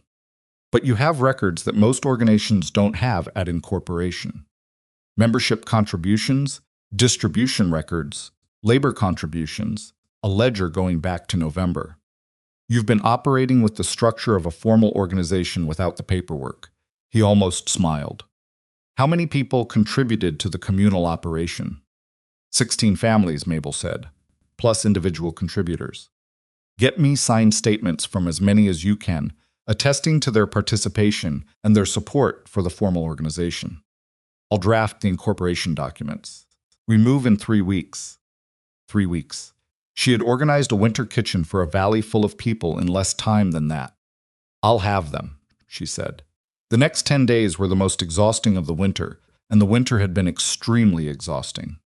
Mabel and Elias, who had turned out to be invaluable in ways that went well beyond delivery routes, covered the valley in a systematic sweep, stopping at every family who had contributed to or benefited from the communal kitchen, explaining what was happening with Bell's challenge and what was needed from them, and coming home evening each hymen with each signed statements that Danny added to a growing folder with the same care he brought to the provisions ledger. Most people signed without hesitation. A few needed the situation explained twice. 2 families on the north end of the valley, who were in Bell's orbit in ways that were never made explicit but were fairly clear, said they'd think about it, which Mabel translated as a polite refusal. She marked them in her notebook and moved on. She didn't have time for the people she couldn't reach, and she had enough of the ones she could. Pruitt, the rancher who had complained about thin stew in February, opened his door to her on a cold Wednesday morning with the wariness of a man who expected to be asked for something he didn't want to give. She told him what she needed. He was quiet for a moment. Bell's behind this, he said. Bell filed the complaint, she said. Yes. Pruitt looked at her. He was not a man who liked to be maneuvered, and she had watched him all winter for signs of which way he'd fall when it mattered. My wife, he said. She's the one who really knows about this winter. What your kitchen meant. Is she here? She's in the back. He called her. A small, serious woman named Adele appeared from the back of the house, wiping her hands on her apron, and looked at the statement Mabel showed her, and then looked at Mabel with an expression that was nothing like her husband's wariness. You want to know if this kitchen being permanent is worth standing up for, Adele said. It was not a question. Yes, Mabel said. Adele took the pen. She signed first. Pruitt signed underneath her, in a hand that was slower and heavier, like a man still deciding while he did it. Don't let Bell buy it, Adele said, as Mabel was leaving. I'm not planning to, Mabel said. The day Morse filed the incorporation papers was a Tuesday in the 3rd week of April, and Mabel found out about it by way of a note Danny brought from town. Morse had sent word to the general store, knowing someone from Iron Spur came in most days. The note was brief, filed and accepted. Organization established. Counterpetition submitted to county. Bell's challenge now requires moving against an established entity. Hearing scheduled for May 12th. Prepare your witnesses. She read it at the kitchen work table. Then she folded it and put it in her notebook between 2 pages of supply records, which was where she kept things that mattered. She did not cry. She was not a woman who cried easily, and when she did, it was usually late at night when nobody could see it, and she'd already run out of other options. This was not that moment. This was a moment that required going back to the range, because supper wasn't going to make itself. But she stood very still for about 30 seconds first, looking at the window. She had a kitchen. It wasn't built yet, not in the building on Main Street that was still a shell, still needing work, but it existed in the only way that mattered first, which was on paper, in the record, in the official account. Cyrus Bell could file complaints and write letters and spend money on lawyers, and the organization she had built was now a thing with a name and a legal standing that had to be dismantled, not simply prevented. She went back to the range. Supper was a beef and vegetable soup with sourdough biscuits, and it was very good. The May 12th hearing was not in Copper Creek. It was in the county seat, which was a 4-hour ride, and Mabel went with Wade and Morse and Clara Whitfield. who had agreed to testify, and old Haskell, who had said he was coming, and that was the end of the discussion. They left before dawn in the largest wagon and arrived with 2 hours to spare, and spent one of those hours in the courthouse hallway, which was cold and had bad lighting and smelled like old paper. Bell was there with his lawyer, a tall man from Cheyenne named Skull, who had the manner of someone who billed by the hour and made sure you were aware of it. Skull looked at Morse, then at Mabel, then at the folder of documents she was carrying, and something in his expression shifted very slightly in the direction of a man recalibrating his assumptions. Mabel noticed this and kept her face neutral. The hearing room was a county administrative chamber, not a courtroom, no judge, just a county commissioner named Webb, who had the tired authority of someone who dealt with land disputes all day and found most of them tedious. Skull made his case first. The council's transfer of the Main Street building to a community organization had circumvented proper commercial property procedures, had denied Bell's legitimate offer fair consideration, and amounted to favoritism in the disposition of public adjacent property. It was well argued. Mabel gave him that.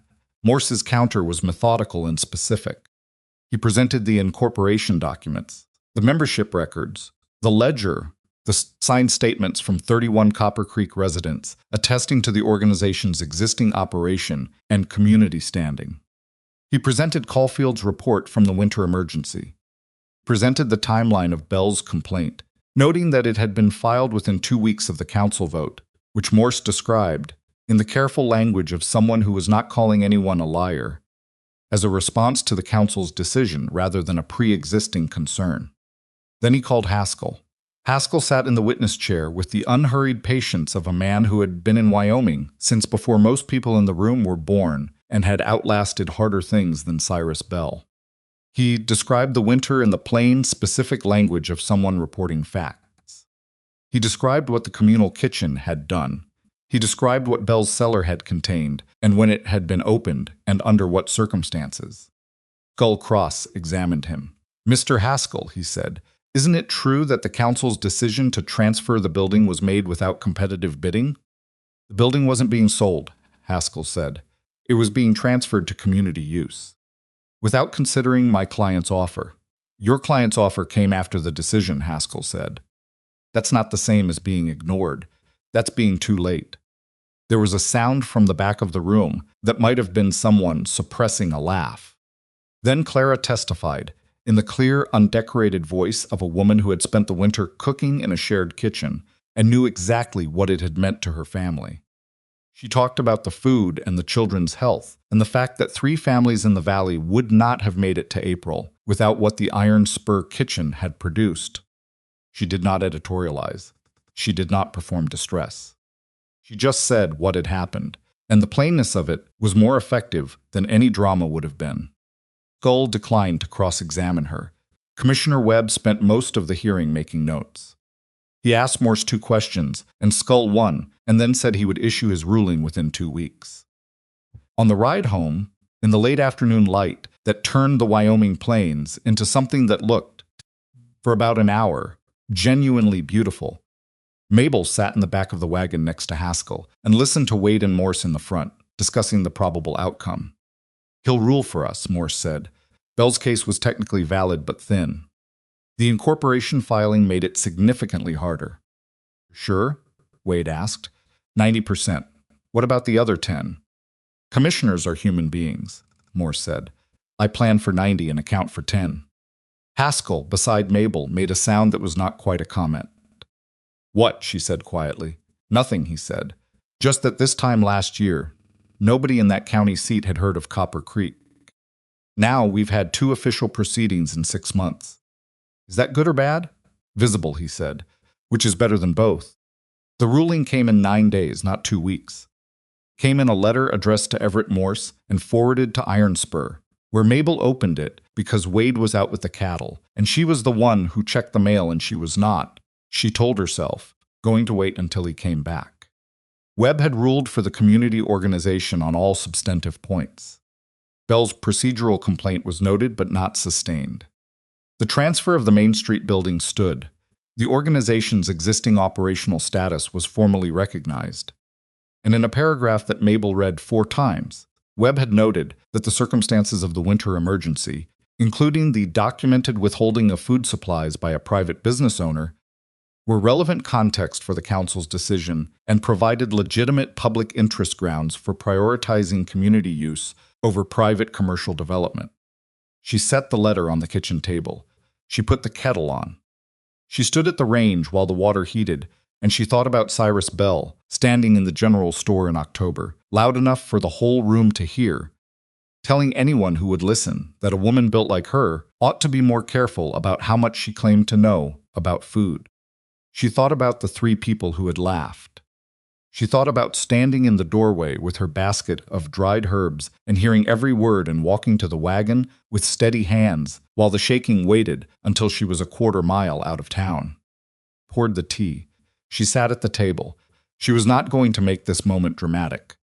She was not going to turn it into a speech she gave to herself about vindication or worth, or any of the things a person was supposed to feel when they had won something they'd fought hard for. She was too tired and too practical for that, but she let herself sit with it for 5 minutes. Just sit. Just breathe. The building on Main Street was hers. Not legally, not in her name, because that was not how the law worked in 1887 for unmarried women in Wyoming territory. But it was hers in the way that mattered, the way a kitchen was yours when you were the person who knew every corner of it, who understood what it needed and what it could produce, who had built its systems from nothing and kept them running through the worst winter in recent memory. She heard the wagon outside. She got up and put the letter on the counter where Wade would see it and went back to the range, because supper wasn't going to make itself and she had work to do. He came in, read the letter standing up with his coat still on, set it down. Webb ruled for us, he said. Yes, she said. He was quiet for a moment. Mabel, don't make a speech, she said. I wasn't going to make a speech. You had the tone. He came and stood at the range beside her, which was something he'd started doing in the past few weeks, not in the way of someone getting in the way, just present, the way a person was present in a room they belonged in. He looked at what she was cooking. Pot roast, he said. What's left of the winter beef, she said. It's been in since noon. Smells like it's ready. It's ready when I say it's ready. He made the sound that was almost a laugh. She had come to depend on that sound in a way she hadn't examined closely enough yet. I want to do something, he said, for the building. Before you open. She looked at him sideways. What kind of something? Kitchen needs a proper range, he said. A better one than what's there now. True. And the roof on the back section needs attention. Also true. I want to fix those things, he said. Before summer, she stirred the pot. You want to help build it, she said. I want to be part of building it, he said. If that's allowed. She thought about that. She had been thinking about the building alone, laying out the kitchen in her mind, planning the space, imagining the range placement and the work table arrangement and the storage. She had been doing it the way she'd done everything for the past 13 years, which was alone inside her own head, not because she preferred it that way, but because there had never been anyone to do it with. It's allowed, she said. Good. He moved toward the door to hang up his coat. I'll measure the roof space Saturday. Bring Arlo, she said. He knows that kind of work. I know how to fix a roof, Mabel. You know how to fix a roof with a leg that cracked 3 months ago, she said. Bring Arlo. A pause. Fine, he said. Fine, she said. The summer began in the way that Wyoming summers began, not with ceremony, but with a gradual, grudging improvement in conditions, the mud drying out, the grass coming in, the cattle getting fat on the new growth. The road from Cheyenne opened fully in late April, and the supply wagons arrived with a particular profusion of things that had been missed: good flour, fresh salt pork, coffee at a price that didn't require rationing, fabric and hardware, and all the small necessities that a community deprived of them for 5 months received with a relief they mostly expressed by going very quiet. Mabel ordered kitchen equipment. She had made her list in February, during the worst of the winter, as a kind of discipline, a forward-looking exercise to keep her mind from closing around the immediate crisis. She had updated it in March when the council vote happened, and again in April when Morse filed the incorporation, and it was very precise by the time the first supply wagon made it through. A Monarch range, 6-burner, same model as iron spurs but new. 3 work tables in graduated heights. A bread oven separate from the range, which was the thing she had wanted for years in every kitchen she'd ever run. 2 large stock pot sets. A canning setup. Storage shelves with specific dimensions she'd worked out for the particular goods she intended to store. Wade read the list and did not comment on its length, which she appreciated. "I'll get the range ordered from Cheyenne," he said. "Hardware store can handle the tables if you give Getz the dimensions." "Getz voted against us," she said. "Getz votes with his wallet," Wade said. "His wallet likes orders. Give him the dimensions." She gave Getz the dimensions. The building work took 6 weeks.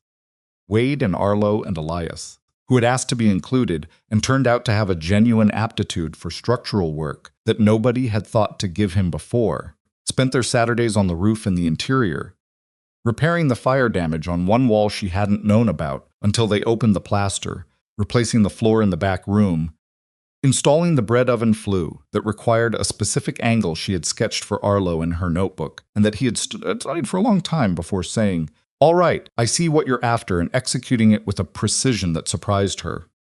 May Sutton came twice with food and her daughter, and sat in the building's front room, watching the work with an expression Mabel recognized as someone deciding to be brave about something. "Elias is good at this," May said.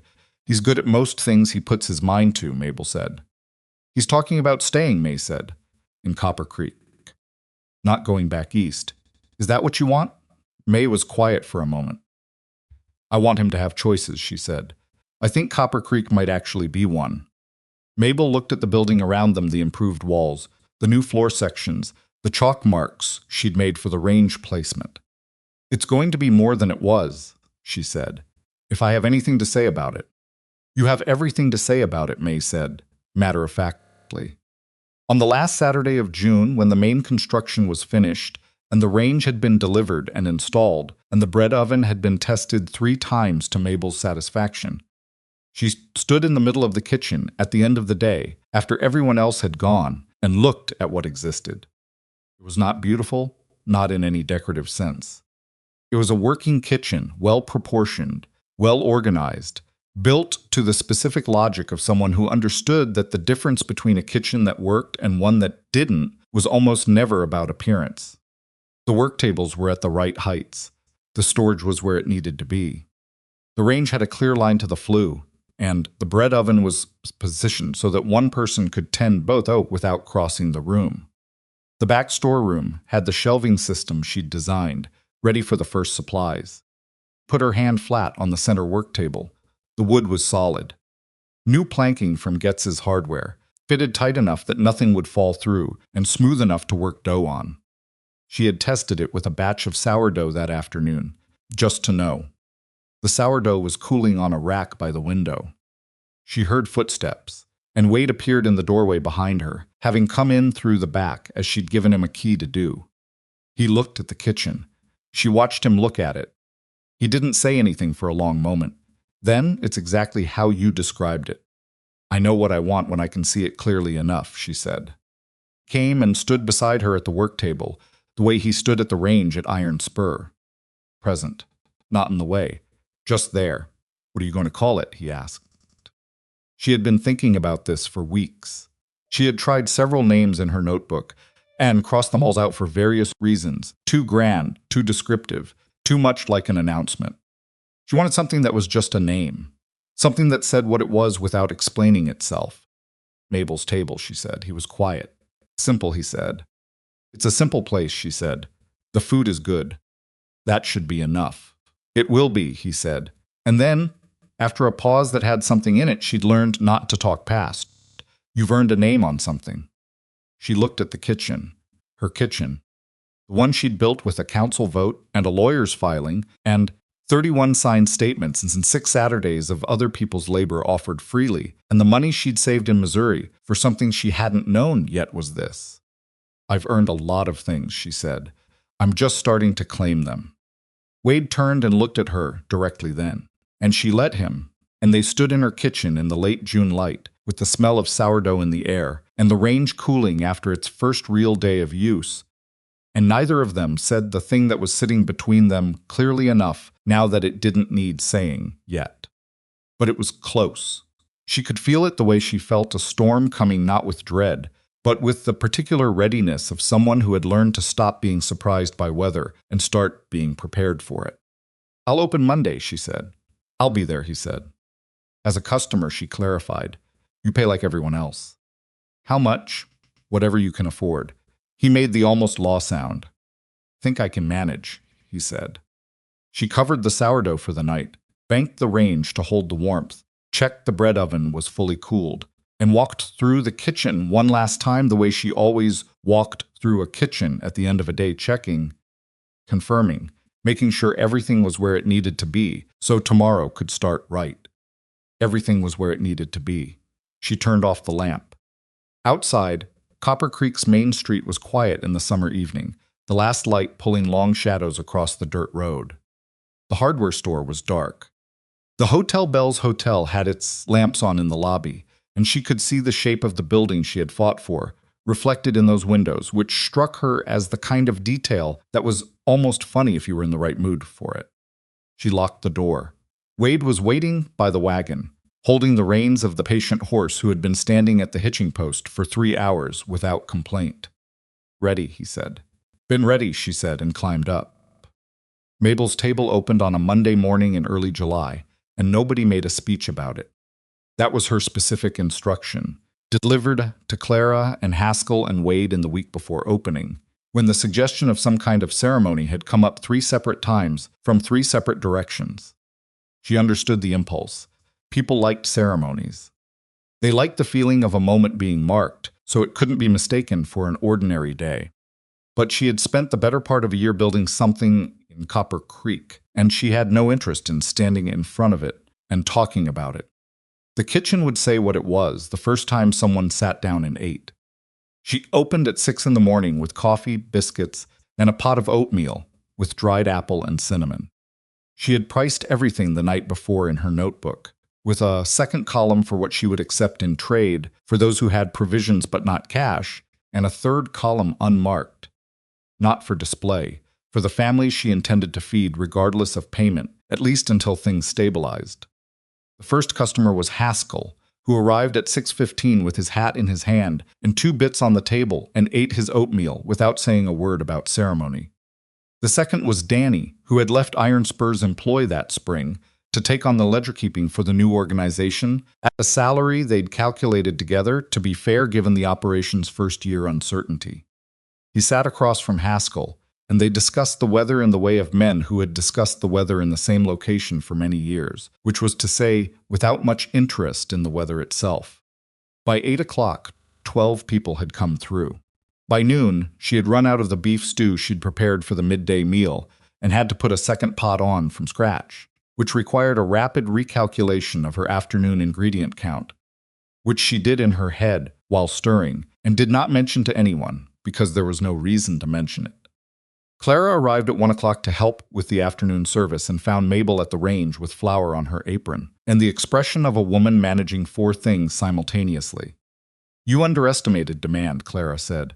"I estimated correctly for a first day," Mabel said. "People surprised me. People do that when the food is good." "Hand me that ladle." Clara handed her the ladle. She had gotten very good at handing Mabel things at the right moment.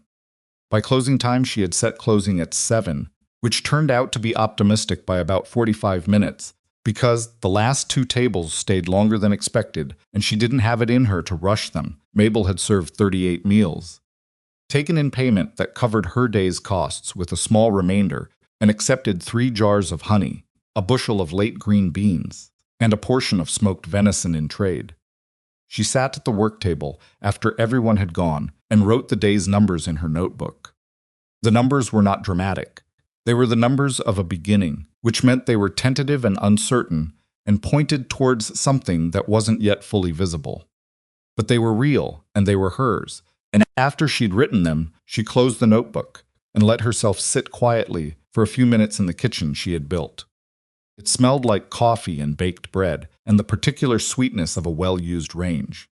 It smelled, she thought, like somewhere you would want to come back to. She thought that was enough for a first day. Wade came at 7:30, which was after closing, which she suspected was deliberate, giving her the day, without his presence in it, letting it be entirely hers first. He knocked at the back door even though he had a key, which she also suspected was deliberate, and she called him in without getting up. He looked at the kitchen, clean now, put back to rights, ready for tomorrow. "How was it?" he said. "Ran out of stew at noon," she said. "That's a good problem." "I know." She looked at her notebook. 38 meals. He sat down across from her at the work table. His leg didn't trouble him much anymore, occasional stiffness in cold weather, which he never complained about, but she'd noticed him favor it on particularly cold mornings. She had started making sure there was something warming on the range before he came in on those days, without commenting on why. "The whole town's talking about it," he said. "Talking good or talking bad?" "Talking the way they talk about something that worked," he said. Mostly surprised it was as good as everyone said it would be. "Why surprised?" He looked at her. "Because people always need to see the thing to believe it. You told them what it would be for a year. Now it's that." She thought about that. "Bell's Hotel had 4 guests at dinner tonight," he added. "I heard from Arlo, who heard from someone who wasn't being discreet about it." She opened her notebook to a fresh page, not to write anything, just to have it open. She thought better, with the book in front of her. "He's going to try again," she said. "Probably," Wade said, "but he's running out of angles." "Men like Bell don't run out of angles. They run out of easy ones and switch to hard ones. Then we'll deal with the hard ones when they come." She looked at him. This was the thing she was still getting used to, the we. Not in a romantic way, not in any way she could have predicted when she'd climbed off the stage in September, with 2 trunks, and a recipe notebook and a stone in her chest she'd been learning to carry for years. Just the practical, daily, unadorned we of 2 people who had decided to handle things together. "Wade," she said. "Yes, I want to talk about something." He waited, with the patience she'd come to rely on. "When I came here," she said, "I told myself I was coming to work. That was true. And I told myself I wasn't coming to be anyone's wife. That was also true, in the way it was true at the time." She looked at the notebook. "I've been thinking about what it means that both of those things are still true, and something has also changed." He was quiet. "You told me in February that you were thinking past the current winter," she said. "And I told you I'd get there." "You did," he said. "I'm there," she said. She said it simply, without decoration, the way she said most things that mattered. It wasn't a proposal. It wasn't a declaration. It was an accounting, an honest entry in the ledger of what she knew and what she was willing to say out loud. Wade looked at her across the work table of the kitchen she had built. "I know," he said. "I've been watching you get there. You've been patient about it. I told you I wasn't going anywhere." "You did." She closed the notebook. "I'm not easy," she said. "I need you to know that I know that about myself. I run my own calculations, and I make decisions before I've told anyone I'm making them, and I keep records of everything, and I have opinions about how kitchens should be organized that I will not compromise on. The almost law. I know all of that. And I'm 31 years old, and I spent 13 years in boarding houses being valued for what I could produce, and not for anything else, and that leaves marks. I don't always know when I'm doing it, but I still sometimes expect to be tolerated rather than wanted. That's not your fault, and it's not something you can fix, but you should know it's there." He was quiet for a moment. Then he said, "I spent 3 years after Margaret avoiding every decision that required me to care about the outcome. Because caring about the outcome meant something could go wrong, and I'd already had something go wrong, and I didn't know how to do it again." He paused. "That's also not your fault and not something you can fix. But you should know it's there." She looked at him. They were 2 people with damage, sitting at a work table in a kitchen in Wyoming, describing their damage to each other without theater or pretense. It was, she thought, the most honest conversation she had ever had with a man. "So," she said. "So," he said. "We do it anyway," she said. "Yes," he said. "We do it anyway." She put her hand on the table. He put his over it. Not dramatically, just the warm weight of a hand that had found its place. They sat like that for a minute. "I'm going to need more beef for tomorrow," she said. I underordered. He laughed, a real laugh, not the almost version. She had heard it before, but not often, and it was a good sound. I'll have Arlo bring a quarter over in the morning, he said. Tell him before 6, she said. I open at 6. I know when you open, he said. She got up and started putting on her coat because it was past 8 and she had to be back before 5:30 to start the bread. He got up too and helped her with the coat in the natural way of someone who did it because it was there to be done, not because he was performing courtesy. They married in October, a year and 3 weeks after she'd stepped off the stage with her 2 trunks and her recipe notebook. The ceremony was at Iron Spur, in the front room where she had held the first community meeting in the darkest week of the previous winter. Haskell read the words. Clara cried, which she claimed was because of the autumn cold, and which nobody believed. Elias stood in the back in a good coat that had belonged to his father and looked like a young man who had found his footing in a place he hadn't expected to. Mabel wore a dress she had made herself from fabric she'd ordered from Cheyenne dark blue wool, well-fitted, practical enough to work in if she had to. She had no illusions about ceremonies and she did not pretend to. But she had her recipe notebook in the kitchen and her name on the incorporation papers and the smell of sourdough in the air because she'd left a batch rising before the guests arrived. And all of those things together felt more like belonging than any dress could. Wade looked at her the way he'd looked at her since October of the previous year directly, without the inventory, without the dismissal. Just looking at what was actually there. She let him. After the ceremony, she went to the kitchen and checked the bread. Clara followed her. You're checking bread at your own wedding, Clara said. It needs checking, Mabel said. Mabel. It's ready, Mabel said, pulling it from the oven. Perfect timing. Clara made a sound that was half laugh and half something else. Are you happy? She asked. Not in the manner of someone requiring a performance of happiness. Just asking. Mabel set the bread on the rack. She thought about the question honestly, which was the only way she knew how to think about anything. I'm not unhappy, she said. I'm not the way I was, which is better than I expected to be. She looked at the bread. I think happy is something you notice after the fact. When you look back and realize that the things you were doing added up to it without you seeing it happen. Clara considered this.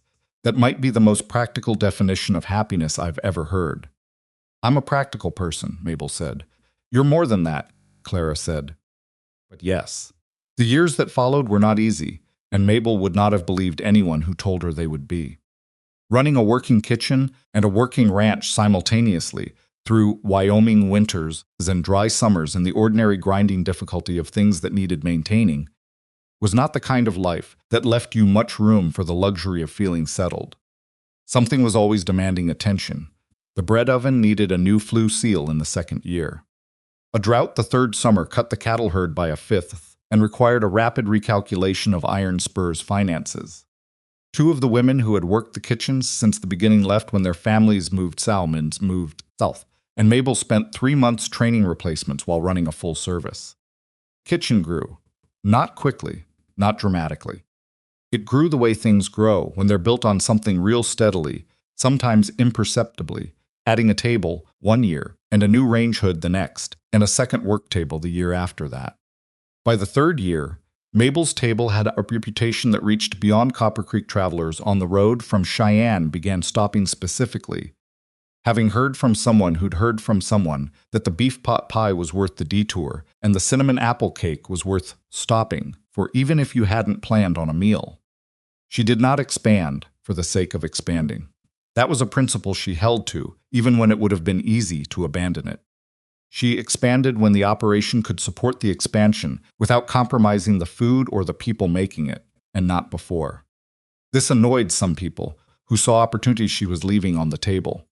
She accepted their annoyance. She hired women. Not exclusively, Danny stayed, and Elias eventually took on the supply coordination as Iron Spur's operation grew and needed more formal management, but the kitchen itself ran on women who had previously had no source of independent income. May Sutton was the first, then 2 of the ranchers' wives who'd cooked through the winter of 1886 and found they were better at it than they'd thought. A widow who'd come to Copper Creek in the spring of 1888 with excellent bread-baking skills and nowhere to put them. A young woman from a homesteading family whose mother brought her in one day and said she had a gift and needed somewhere that recognized it. Mabel paid fair wages. This was not a charitable position. She had run the numbers and knew that fair wages produced reliable workers who stayed long enough to be trained properly, which produced better food, which produced more customers, which made the fair wages sustainable. Closed loop of practical sense. The women who worked for her knew this too, and they stayed, and they learned. And some of them became better at specific things than Mabel herself, which was something she considered a success rather than a threat. Clara had been right that first autumn.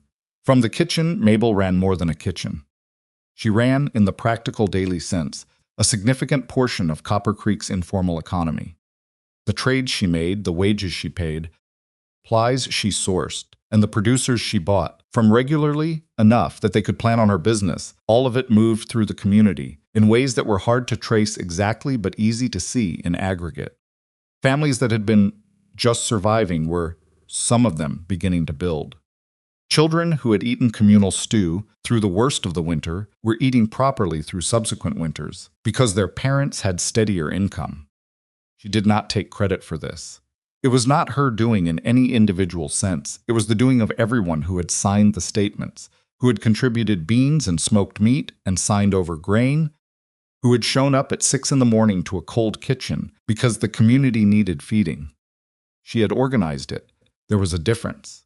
Cyrus Bell sold the hotel in the spring of 1889. He didn't make an announcement about it. One day the hotel had a new sign with a new owner's name on it. A man from Denver named Halbrook, who had no particular interest in the social dynamics of Copper Creek, and who came into Mabel's table the first week he owned the hotel and ordered the beef pot pie and ate it and told her it was the best thing he'd eaten in Wyoming. She thanked him and went back to the range. She heard through Clara, who heard through various people, that Bell had gone to Cheyenne and then further east. She did not know what became of him after that, and she did not spend much time wondering. He had come at her and the kitchen twice and failed twice, and she had better uses for the space in her mind. What she thought about more, in the quiet moments between services, was the question Clara had asked at the wedding. About happiness. About whether she was. She thought Clara's definition was wrong, or at least incomplete. Happiness wasn't only something you noticed after the fact. It was also something you noticed in the present, when you had learned to pay attention to the right things. Not the dramatic moments, not the council vote, or the commissioner's ruling, or even the morning she'd opened the kitchen for the first time. Those were important, but they weren't the thing itself. The thing itself was smaller. It was Wade appearing in the kitchen doorway before 6 a.m. with 2 cups of coffee, handing her one, and standing beside the range while they planned the day. It was the sound of the bread oven doing what it was supposed to do. It was Elias, grown taller now, and with his mother's directness and a capability that made him invaluable, explaining something to a new worker in the careful, patient way of someone who remembered being new himself. It was Clara's laugh from somewhere in the dining room. It was the weight of the recipe notebook in her hands, the pages so thick with additions, now that the spine had been restitched twice and would need it again soon. It was the fact that she had stopped, at some point she couldn't precisely identify, waiting for the other shoe to drop. She had spent so many years operating on the assumption that good things were temporary, that a kitchen that worked would be taken from her, that a person who valued her would eventually reveal the terms and conditions of that valuing, that somewhere behind the apparent stability of a situation was the real situation, which would be harder and colder and more familiar.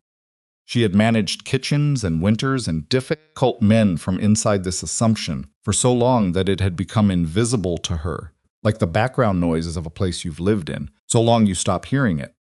She didn't know exactly when she'd stopped hearing it. She knew it was gone.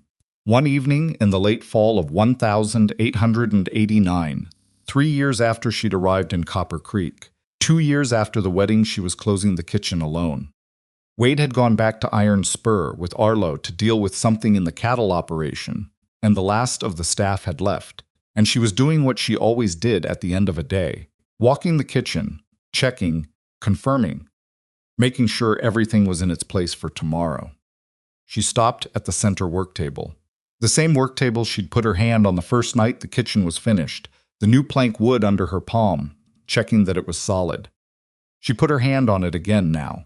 The wood had darkened with use, the surface marked by 3 years of working knife scores, heat marks, the irregular pattern of a work table that had been used hard by competent people. It looked used.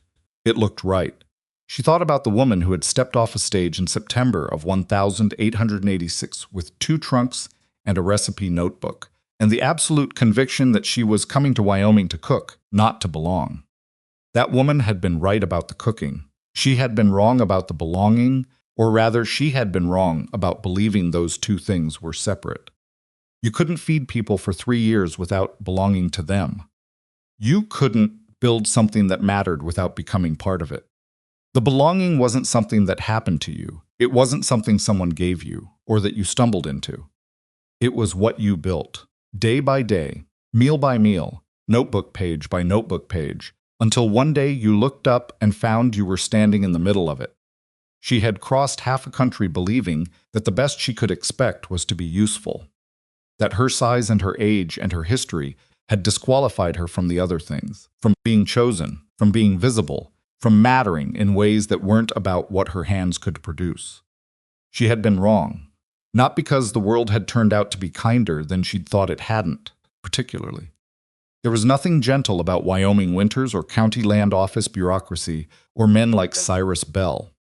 The world was exactly as hard as she'd always known it to be. What she'd been wrong about was the conclusion she'd drawn from that hardness, which was that she had to make herself small within it to survive, that she had to preemptively take up less space before someone took it from her. She had not made herself smaller. She had built a kitchen. And then another. And somewhere in the process, the stone she'd been carrying in her chest since Missouri had gone somewhere she couldn't find it anymore, not because someone had removed it, but because she had built something around it until it no longer had any empty space to rattle in. The back door opened and Wade came in, which surprised her. She hadn't heard the wagon. "I thought you were at the ranch," she said. "I was," he said. Finished early. He looked at her, standing at the work table with her hand flat on the wood. "Everything all right?" "Everything's fine," she said. "I was just thinking." He came and stood beside her. After 3 years, she knew the particular quality of how he stood beside her, not crowding, not performing, just present. It had taken her a while to stop waiting for it to change. "Good thinking or bad thinking," he said. "Accounting," she said. "Come out ahead." She looked at the kitchen, the worn work table, the Monarch range with its 3 years of seasoning, the bread oven flue that Arlo had fitted at exactly the right angle, the shelves with their organized stores, the recipe notebook on its hook by the door.